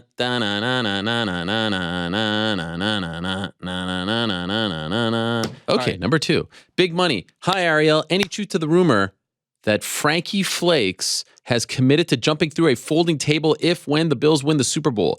With his loyalty in question, I think this would be a big step towards redemption. Also, I find it very interesting that the week he quote-unquote retires from the Parlay Pals, the team starts winning again. Coincidence? Or was it all an inside job? Lastly, with the announcement of TJ's retirement, I've been seeing a lot of negative comments / jokes. Do you think there's any funny business going on, or is this a legitimate retirement? Thanks. Wow. Mr. Frank, do you want to respond to any of these allegations? I'll jump through a table. Are you saying right here now, breaking news, Mysterious Frank, if the Bills win the Super Bowl led by this great man, Joshua Allen, that you will jump through a table on this show? Maybe you'll wear a luchador mask, like the one I was wearing yesterday, courtesy of my good friends over at Root to Fight, and you will jump through a table if they win. Is that what you're saying? We have a folding table. We used it. Absolutely. Should we all jump through a table if they win? Yes, together. I think we should do that. Folding hands? Or one at a time? You said holding hands, but yeah, we can do that. Lock One at a arms time? and dive. Well, the thing, I mean, we'd have to move this table. I'll tell you what, I'll sign up if GC's in. Oh, I think GC was already agreed. First of all, I think I was the only one that was going to do a preseason. Second of all, my biggest concern is I jump onto the table and it doesn't break, and I just really get embarrassed. Third of all, Ronaldo Matadine on Twitter confirmed that we've had that exact DDP conversation before on the air. All right, well, there you go. I'm jumping through a table right here and now. I will say it. If the Bills win the Super Bowl in February, I will jump through a table, as will Mysterious Frank, as will GC. Lastly, the retirement of one TJ Dillashaw. Yeah, we were leaving on Monday, and I see the, what's that website? What is it called again? The one where the fighter removed? The Twitter account. UFC Fighter Watch? Is that what it's called? I am guessing. You know better than me. I think so. I feel like GC knows it. Anyway, by the way, how do they get this? Rick's not still here, right? He jumped off. How do they know this? I think there's just like a database, and The this thing fighters is getting removed? watching the Yeah. database. Yeah, I have no idea. And it's like the go-to, like it's like the Bible. Like it tweets it out and everyone reacts to it. Very strange. Saw that, called his manager, Tiki Gosen. He told me, in fact, he was removed because he retired. And I broke it all down in what has become somewhat of a thing now. I feel like my car updates are very well liked. I feel like I need to, like, if there's ever breaking news, I just need to go in my car and people will respond. Anyway, maybe I could get more money off of those views, you know? Don't get money off the Instagram views either, for freaking sake. But now that I know everyone's making money off it, maybe I should. Anyway, retired, had surgery. Surgeon said long road ahead, a lot of rehab, might need another surgery, had enough, retired. Different from what he said just a few weeks ago on the show after the Aljo fight. And so let's see, I see people saying, look, this is a thing now. Like what we saw what happened with Conor McGregor is this going to be a thing? We'll see if he comes back. And by the way, can I just say this? And I don't know what Conor is doing, and I don't know who's doing what. But I will say, I've asked myself, and I've asked other fighters this: is there an issue if you're going to be out for a long time? Is there an issue with opting out, doing whatever you need to do to get back on track, and then once you're ready, going through the 6-month process? I don't know. I really don't know. For example, I can't believe John Hathaway was getting tested for 8 years or whatever it was. That blows my mind. And I can't believe that they even wasted their money doing that. John Hathaway is having surgery on his intestines. Why are you testing this guy? Why are you testing CM Punk when he's no longer in the UFC? Why are you going to Yuri Prochaska's house 50-something times? And really, that was all just a whereabouts thing because, you know, he kind of lives this free spirit and he wouldn't update his app. That to me feels like a waste of resources. So I don't know if I feel like if TJ Dillashaw came out, and I think the reason why people are speculating and saying X, Y, and Z is because they feel as though, well, I think it's because TJ hasn't come out and explained. Like there's been no post, there's no video, there's no interview, there's no nothing saying like, hey, I feel a certain way, I'm going to walk away. So they're like, hey, you know, if he comes back in 6, 7, 8 months, then you can say, all right, he went out to rehab and he needed to do whatever he could. And I don't know if I feel negatively about that. I don't. Now, if you're fighting juiced up, then I feel negatively about it. But if you're a year away and you're going to do this up to the 6-month point, and you're going to do whatever a doctor tells you to do legally, I don't know. This is a big thing to ponder. So the question is, do I believe the retirement? Right now, speaking to Tiki, who I asked, is this a USADA thing? And he emphatically said no. Right now, I believe it. We'll see what happens. Big B, first question. I'm curious if for some reason Dana were to step down from his role as UFC president.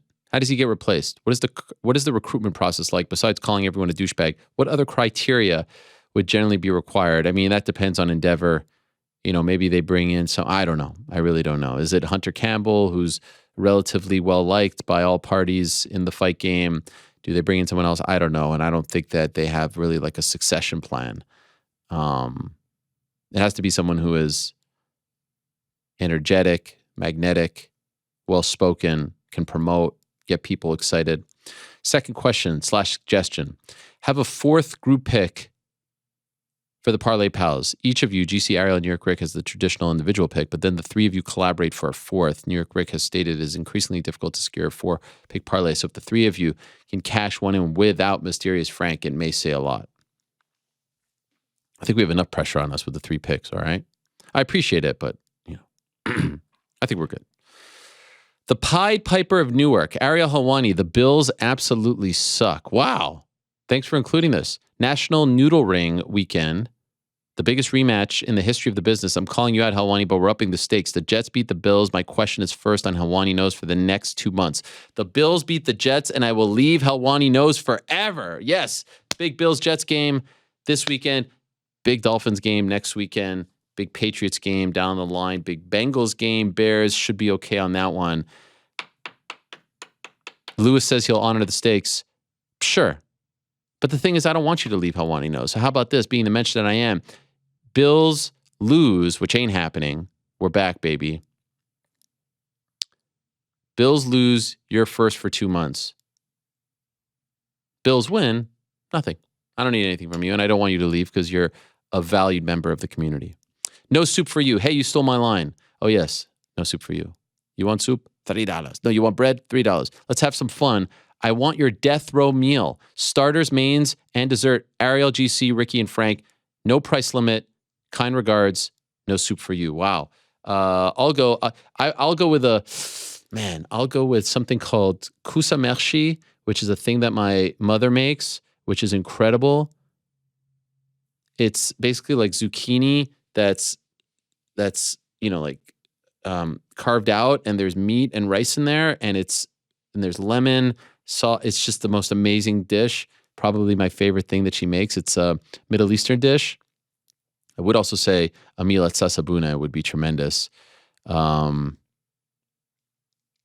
that would be like the full gamut, a little miso, a little starter with the tuna, and then all the rolls. But I love a kusamashi. Dessert, my mom makes a great tiramisu. Love a good tiramisu. Am I missing something? No, I'll go with that. What about you, Frank? Honduran tacos. Wow. Yeah. Who makes them? I can make them, but preferably my mother. She does a really good job. Your mom makes tacos. That's incredible. Honduran tacos. Wow. And what about you, GC? Yeah, I don't know. I'd do something pretty fancy, like maybe like something to start, like maybe like a coconut shrimp, maybe like maybe I'd go to the TGA Fridays route, like the Southwest egg rolls, something like that for the appetizer. It's cliche, but I'd probably go with a really high quality steak for the meal. Like I'm talking like $200 steak, cooked to perfection, medium rare, just like you like it. Yeah, tiramisu for dessert sounds good too. Yeah. Quick note, death row, not just last meal. Yeah, it is a little weird. It's a little weird. New York Ric, who's not with us, says he's stuffing his face with sushi until I turn into a fish. By the way, New York Ric's such a big sushi fan. I wonder if he's gone to Sasabune. Of course he has. He has? Oh, yeah. Have you been, Frank? No. One of these days we all need to go, although it is a little pricey. I'm not going to lie. I have been to other places that do the Omakase? omakase. Nothing like Sasabune. All right. No, trust me. I haven't even had it, and I know it's nothing like Sasabune. You can attest to this, right, GC? Sasabune is top-notch, greatest sushi of all time, yes? Greatest omakase I've ever had. Wow. Not greatest sushi of all time? It's very, it's like sashimi, right? Well, it depends. No, omakase is just... How many rolls did we have during omakase? Probably like 20. Well, there weren't rolls. It was like, it was pieces, sushi. yeah. It was like... Right. I'm starting to wonder if he actually went. Yeah. Did you actually go or it's a what? very Yeah. specific You're asking me how many rolls you had? I wasn't even there. But it wasn't like rolls, is what I'm saying. They brought I'm a out sucker individual for, like, That's still pieces sushi. and waited for you to No, eat of it. course. What are it's you, a still sushi. California roll guy? No. I'm like flip the page to like the specialty rolls that are like $17.99 a Yeah, piece. you're like you a had Volcano. uni, Bunch of shit right? on them. You're like a volcano roll guy. Oh yeah, I love volcano rolls. Did you have some uni, GC, or Uni is eel, right? the sea urchin? Yeah, sea urchin. They Yeah. put like Yes. 2 or 3 pieces. Yeah, of it. and we had a like a fresh oyster. Oh, it's tremendous. Oh, my mouth is Yes, watering. don't get I me know wrong, where it was I'm going fantastic. now. I would go Wow. back in a Is it heartbeat. possible? Was it too sort of advanced for your palate? That could have been it. Yeah. What did your girlfriend say? Oh, she loved it. She loved Did it. she appreciate it more than you? Because it seems like you didn't appreciate it. Yeah, let's get on. Oh, her my phone. appreciation, my appreciation for it was high. Don't worry, especially because I was. You're asking me, what is it? A sushi, a roll? What? I mean, Yeah, what I was getting to is that I'm much more of a roll fan than I am like a. So you were These guys are disappointed. curating an entire Absolutely meal not for disappointed. you, and you're like, I'm Yeah, more this of a roll dude- guy. I love it. No menu. Well, as much as I said that it was my favorite omakase ever, it was my only omakase ever. So it was a there are very other great omakases. experience. Yeah, for sure. Love good omakase. And your mouth is really watering. Oh, it is 100%. Sorry. Andrew G, what's up, Ariel? Due to this whole Krause situation, is it not insane that some people aren't allowed to bet on a sport that we know is completely real, but yet are allowed to still bet on WWE? I don't think people really understand how massive this situation is. Yes, to the last point, I agree with that. And it's going to get worse, man. And since we did the whole deep dive on Monday, everyone wants to share information about this. It's it's a real, this is a real big story. Now, correct me if I'm wrong, GC, where can you bet on WWE? Like, is it on all the books? Because I see sometimes DraftKings do WWE commercials. I see them on AEW. Can you bet on WWE? So I think that's just a DraftKings sponsorship, and like lately they've started doing pools or whatever, like fantasy pools. The only time I've ever seen actual WWE lines like to win matches is on offshore books. Yeah, so a little bit different, but I do agree. I mean, the point is a solid one. I mean, you could even say it about boxing, right? Like, wow, you could bet on Fury Chisora, which is a mismatch, and you couldn't bet on UFC. Now, important to note, that's just in Alberta and just in Ontario. New wonder if Jersey's in still saying. Ontario, you can bet on WWE. Yeah. I'm looking it up. But none of those big ones. Or maybe you can. But yeah, I get the point. And it is a little weird. By the way, I'll go as far as to say I think it's weird that you could bet on another MMA and not, UFC. But there's going to be a great trickle-down effect here with the guys in the gym, the guy, and I even see people saying, like, how could the UFC tell you who you can and can't train with? They have to do this. They had to put out a statement. They had to let the public know we're not associated with this. And really, maybe that could just be for the government who, by all accounts, is involved. So they had to. But yeah, that does, I mean, I could see a guy being like, yo, I had nothing to do with this, and you're telling me now I can't train with my team? And also, how are they going to monitor it? I don't know. It's a whole freaking mess. Maverick, hello, Ariel. With the gambling scandal going on in places like Ontario, banning betting on UFC fights, I'm wondering, how does this affect the UFC? Do they get a portion of the money coming in from the sites like DraftKings? No, but it's just a massive, massive black eye. It's a sport. It's a province, and it's sports books saying who love money, who will allow you to bet on table tennis and all kinds of crazy things. Like, yo, we have some questions about this. That's incredibly damning for a sport and for an organization that has been trying for a very long time to be at the big table, at the adult table, to be viewed like NFL, NBA, NHL, MLB, et cetera, et cetera. And now there are questions about its legitimacy. That's a big freaking deal. That's a huge, huge, huge, huge, huge deal. These guys are calling into question. They hardly call into question anything, and they're calling into question here. So no, they don't make money off DraftKings, but it's a reputation thing. It's a legitimacy thing. It's an integrity thing. Spud Greg, do you think Minner was involved in betting during his TKO loss or took money to take a dive? Or do you think that people have seen him injured in the locker room and word got out that that's what caused the line to move so much? Was this the fight that started off the ban for coaches and fighters betting on fights, or could it be a fight at the top of the card like Sterling? No, we talked about this. The ban started October 17th. This fight was November 5th. So let's make sure that we stick to the timeline. I have heard that, Minner was aware of what was going on. To what extent, we'll have to wait and see. But I do think his involvement is being looked at. Surely there were people in his camp who would have bet against him knowing he had issues with his shoulder. This is TJ Dillashaw. Well, I don't think so, because the line didn't move dramatically. Now, maybe someone was dropping money here or there, but not to the extent that we saw with the Derek Minner fight. I'm now having a hard time trusting betting on many fights. That's the problem. I suppose paying fighters better would limit how willing to take a dive they would be, I guess. But that first line is, it's an integrity thing. It's a legitimacy thing. Ricky Fitz, hey Ariel, MMA only. Name the number one in each of these categories. Color commentator. Daniel Cormier. Investigative journalist. Meaning someone who is willing to get their hands dirty, roll up the sleeves, and really dig. Yes. I would go with Ramondi. Technical breakdowns.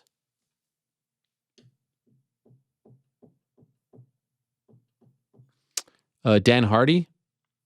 Podcast, excluding the MMA Hour and 3PAC. Best bets.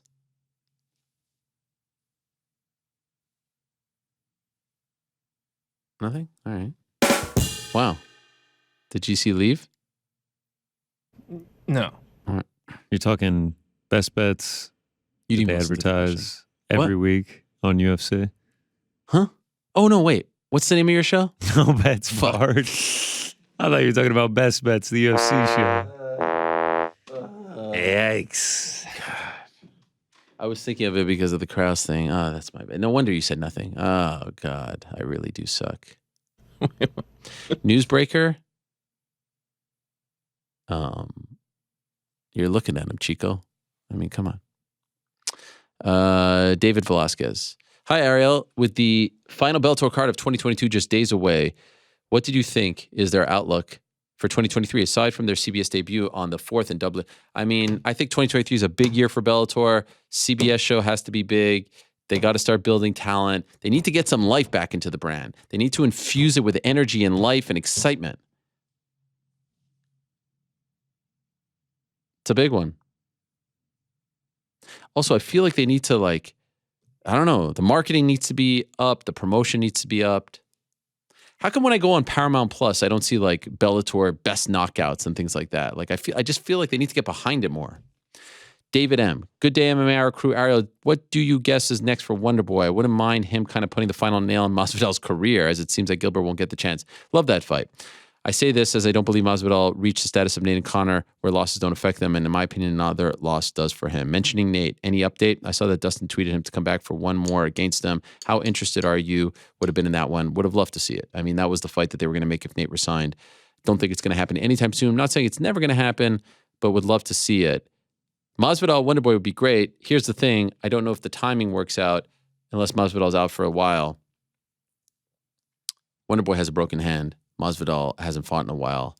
Does the timing work out? But if they're all healthy and ready to go, yeah, I think there's a nice full circle moment there with Masvidal losing to Wonder Boy at MSG, going away, coming back, resurrection, all that stuff. Sam, hi Ariel. A question for you and the crew. How would you rank the production quality, walkouts, promos, commentary, stats of the one on Prime events to Bellator, PFL, and UFC? Personally, I feel far more hype during a one event than PFL or Bellator. Quality production, if not always the fights themselves, is on par with UFC. Cheers to you and the crew.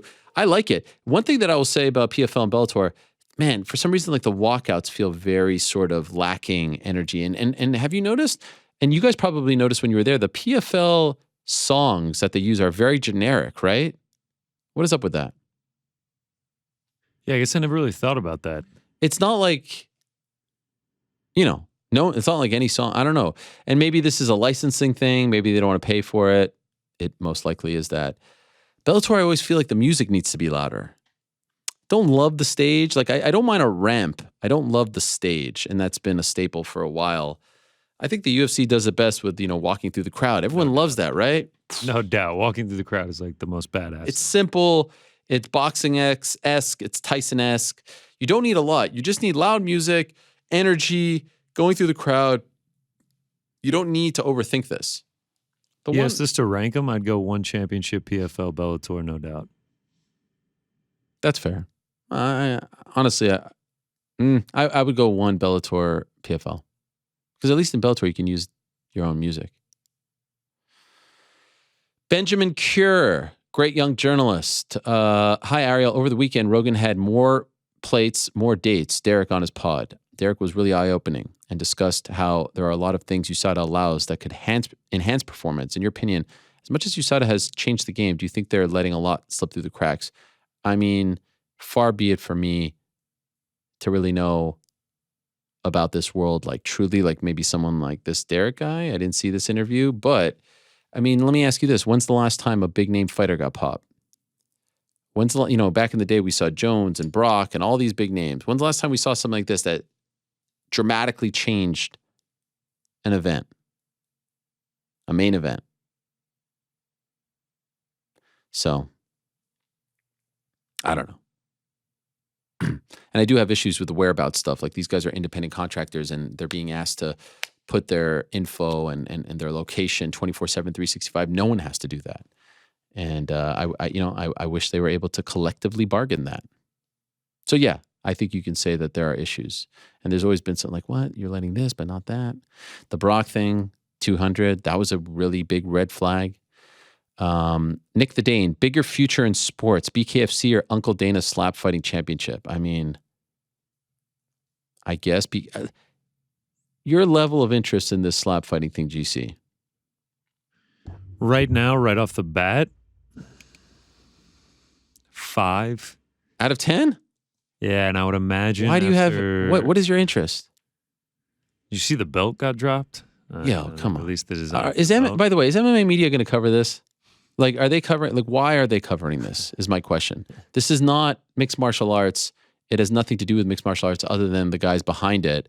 But if we're not covering kickboxing and jiu-jitsu and boxing, why are you covering this? I don't understand why this is a name on it. That's why. What? God, jeez Louise, man. I would say after I see one episode of it, my interest will drop to like a 2. It kind of reminds me of the movie Idiocracy. And by the way, I'm probably going to watch the first episode. I'm not going to lie. TBS? Yeah. No. And by the way, what a bizarre move to go on TBS, because like this is a very TikTok, Instagram sport, right? Like, holy shit. The move, in my opinion, would have been to do a deal with one of them. But you took what is like viewed as this new age thing and put it on linear television. Seems bizarre, right? With it being on TBS and it being pre-recorded, the pacing needs to be. Is it pre-recorded? Yeah, I think in that interview with Patty, he said he's been recording it for like the last couple of weeks. Right. The pacing, like, if there's any downtime, like it's out. Like it needs to be nonstop action. Yeah. I don't know. I don't see it, man. I do not see it. I do not see the interest. But in fairness, I haven't been a big BKFC guy. Don't love it. It's closer, obviously, to MMA. Do you think any MMA guys are going to go to slap fighting? No. You don't think so? I actually think they will. You think so? I just feel like it doesn't translate at all. Like BKFC, at least, like you're just taking the gloves off and it just becomes boxing. Like slap fighting, I don't know. I could see some MMA fighters. Like a Ben Rothwell type. I know he's already in BKFC, but. Wow. Why do you got to throw Ben Rothwell under the bus? What is this, throwing him under the bus because he goes and tries it? Because he's a tough guy? I could see a lot of fighters at the end of their career saying like, maybe I can get an opportunity there. Keep it in the fam. Win a couple of slap. How do you even fucking win this shit? Like, what are we doing? God dang. We're just going to have to wait and see. Do you like my idea, though, about putting it on TikTok? Yeah. Like that's where they should have sold it, right? It feels like an entire episode could be put into a 2-minute reel on Instagram. Yeah. Art Vandalay, Shalom Ariel. Can you and GC give me your picks for the World Cup quarterfinal games? Oh, baby. Can I tell you something? Like England, France, to me, is a freaking heavyweight showdown. This is the only thing that I'm upset about my trip to Vegas, which I'm sort of regretting, just because every time I go on a trip, I regret it and don't want to leave my house. I'll be in the air during that game. I really wanted to watch that with my kids. Wow. All right, GC, let's make our picks. Friday, Croatia, Brazil. I'm going with Brazil. Yeah, tough to go against Brazil. They're clicking. Croatia squeaked by. Honestly, I'm still a little bit bitter about what they did to Canada. Let's go Brazil. Joga bonita. Yoga? Joga. Anyway, Netherlands, Argentina. I'm going Argentina. Wasn't blown away by Netherlands. Obviously, I think they showed their class and their maturity against the American side, GC. But overall, I like what Argentina is doing, and I think they're trying to win it for Leo Messi. What do you think? Yeah, I mean, Netherlands is crafty. Give me Argentina in extra time. Oh, in extra time. Interesting. Score before the PKs. I love when they say class. It's a classy ball. How could a ball be classy? Can you explain? I love it. I mean, I love it, honestly. All the vernacular is just amazing. Okay, Saturday, Morocco, Portugal. How about the Moroccan goalkeeper, the pride of Montreal, doing big things there? I mean, what a... Not just him, but also Hakimi. Ending Spain as a Spaniard. Born in Madrid, father a street vendor, mother, I believe... a cleaner, they said. Yeah. And the Spain team asked him to be on the team. And he said, thanks, but no thanks. And then ended their World Cup run. Insane. That being said, I think the Cinderella run ends. Portugal looked fantastic. What a well-oiled machine. And look, I feel for Cristiano. No beef with Cristiano, by the way. The guy's done nothing to me. And I do think his timing with the Piers Morgan interview was a little suspect, although maybe he had, the vision of, all right, I get this out there. It expedites my departure from Man United, and then, I can sign with whomever. It sounds like the Saudi Arabia team, which is a little weird, but all right, a lot of money there, 20 million or something crazy like that. They looked fantastic without him, and the guy who replaced him looked even better. And by the way, I said, like, what are the chances he's happy? And I totally botched the tweet because I did 0.01. And like, everyone was like, well, you could have just done 0.01. I get that. Anyway, people are like, how dare you? He loves this country. Come on. That guy, like the legend that he is, Carmelo Anthony, who was nowhere near as good as Cristiano Ronaldo in his respective world, he never wanted to sit on the bench. None of these guys want to sit on the bench. You think he was truly happy on yesterday afternoon? No way. He wasn't happy about that. There's no way. I mean, he walked off after, and they're like, the superstar. He's the scorer. 500 plus million followers on Instagram. Like, he is the guy, and he's having to watch his team. Not just win, but dominate without him. And the dude who replaced him in the lineup, dominate. Portugal. I saw Bleacher Report make a graphic, and they used him to represent Portugal rather than Ronaldo. I'm going with Portugal as well. All right. And the last one, the heavyweight, the main Let's event. Shake it up. matchup. We'll be on opposite sides in this one. Who are you taking? Well, here's the thing. Okay, so far we're on the same side, yes. On the same side and all favorites. Heart or mind? I will say that the mind is going for France. They've looked incredible. Mbappe looks exquisite. Such a classy player. Unbelievable what he's done. And Antoine Griezmann, who's a huge NBA fan as well, he's looked great. Without Giroud. Yeah, I mean, it's amazing. You just beat Thierry Henry's record. I mean, it's just been exquisite. Without Pogba, without Benzema, of course, everyone knows Ballon d'Or winner. They have looked fantastic. But here's what you have to understand about the English side.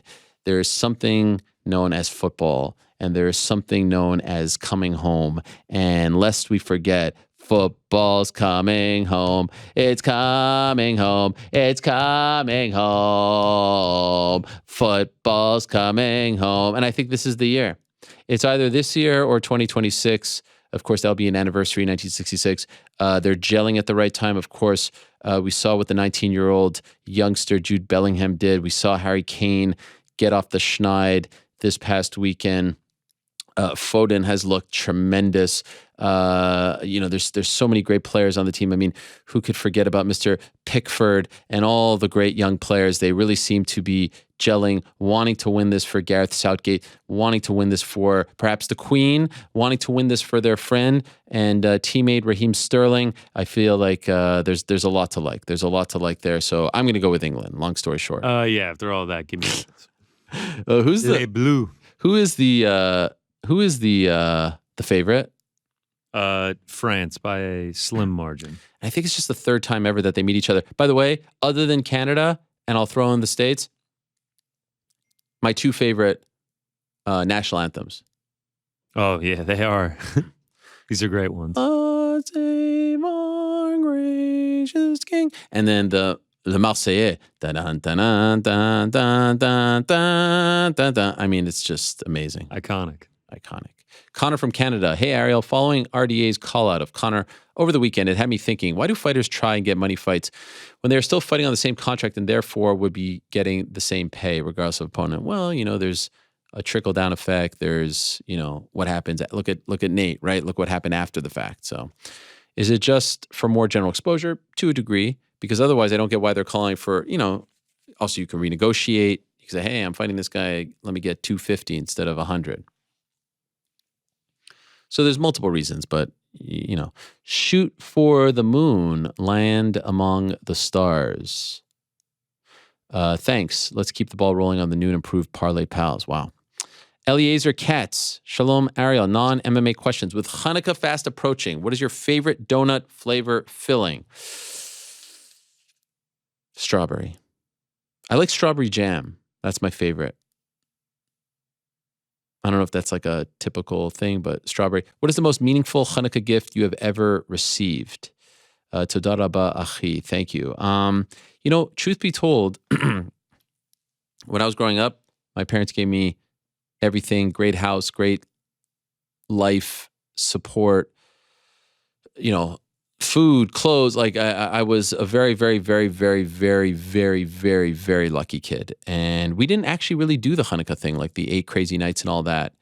I do remember like one gift that I'll never forget was my mom, I think in 3rd grade, said that if I had a good parent-teacher interview session that she would get me Super Mario 3. And I'll never forget when I got the Super Mario 3. In fact, she bought it before because she was so confident that I was going to have a great parent-teacher session report thingy.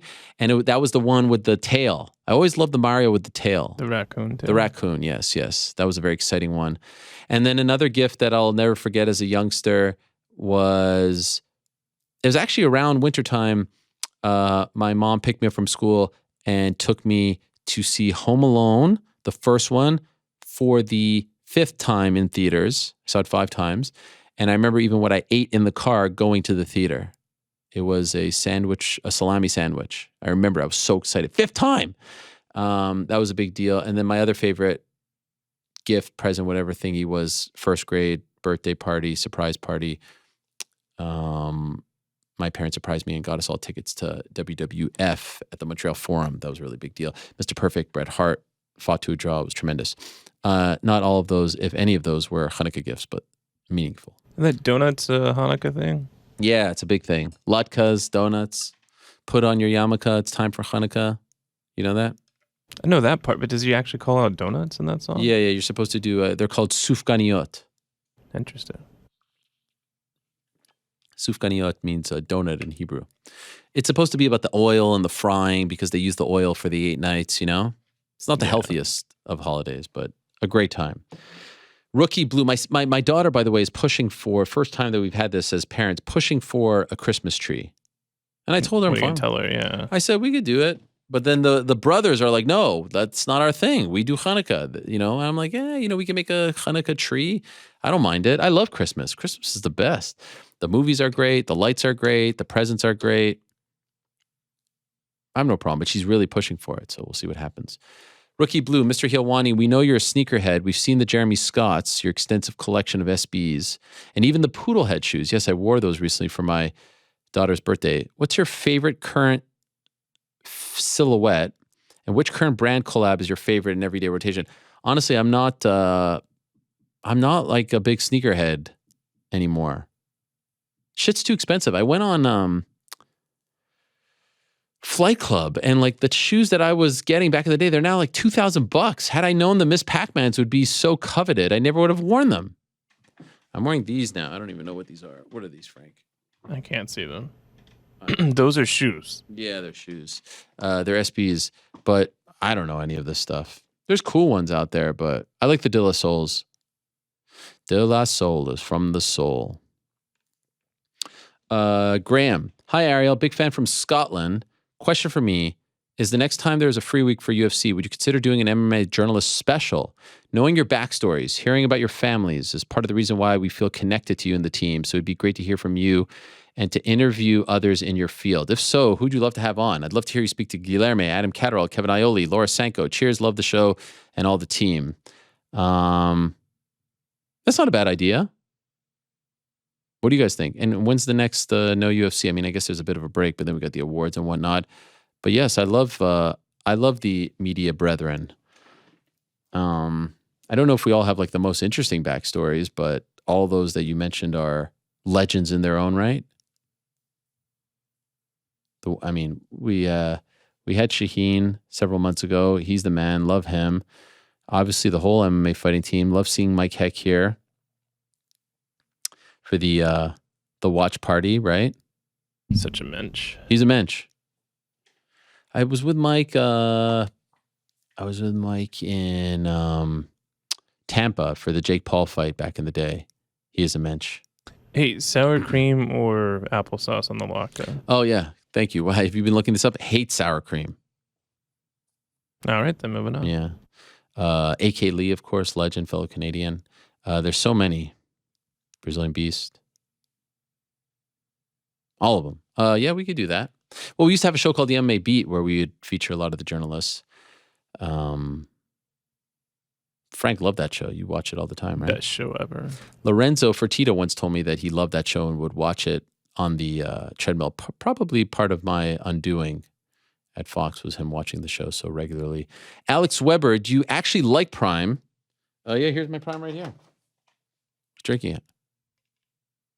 You didn't answer the question. Or just drink them since they're available and free. Ha! No, I mean, I like it. Which flavors do you like? My rankings below. Fruit punch, blue raspberry, lemon lime, grape, ice pop, orange, Meta Moon. Wow. How about Alex Weber trying all the flavors? I haven't tried all of those. Meta Moon coming in last is dead accurate. Yes. Ice pop for me, number one. I think grape is number one now. Really? I'd take ice pop over grape for sure. Ice pop, fruit punch. I don't think I've tried the others. Have we tried orange? We've tried orange, right?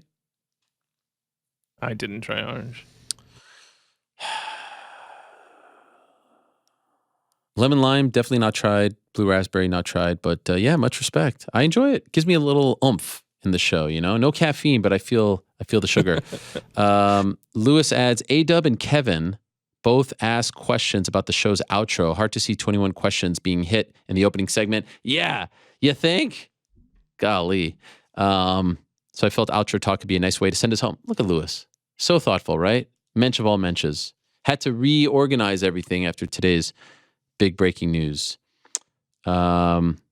Walk us through, this from A-Dub, how you do the show intro. I'm always impressed how perfectly timed it is. I can't be the only one who starts to worry that you might run out of time to thank the guest and say the final line when you continue to talk long to the intro music or the outro music. Yeah, I don't know. I just kind of go. And then there's like a moment where I'm like, oh, there's not a lot of time left. And then I have to try to remember the names. Usually I'll have them in front of me. So I just thank everyone. But you'll notice sometimes I'll go, I'm out of here. You know, I don't actually say anything if I'm truly out of time.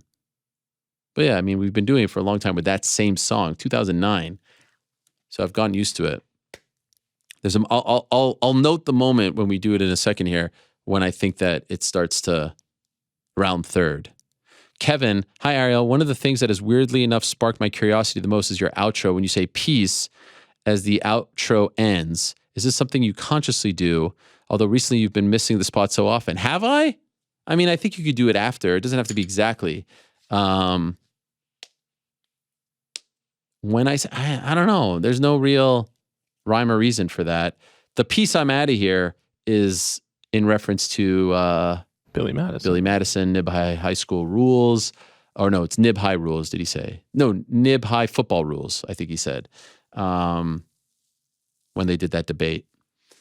And I've been doing that since 2001. Since I did my show at Syracuse, I was saying peace, I'm out of here. And I don't know why. I don't really say peace in any other walk of life. But it just fits for this. When you did the whole a simple no would have been fine. Was that also a reference to a simple wrong would have been fine? Did I do that today? One of your text messages to Patty's manager. Oh, no. Yeah, that's true, right? Like, what the hell, guys? No, I don't think I was referencing that, but it's true. I mean, a simple no at times would do the trick. But yeah, you just kind of have a feel for it. You just kind of have a feel for it and you let it fly. All right. Them's our questions, guys. Anything else we need to tackle today, or do you think we're good? I think we're pretty good. Anything we miss? No. Yeah. Someone notes on the YouTube channel, Ariel got through 21 questions quicker than he got through the first one. That is true. Yeah, that is true. I mean, I had a lot to say.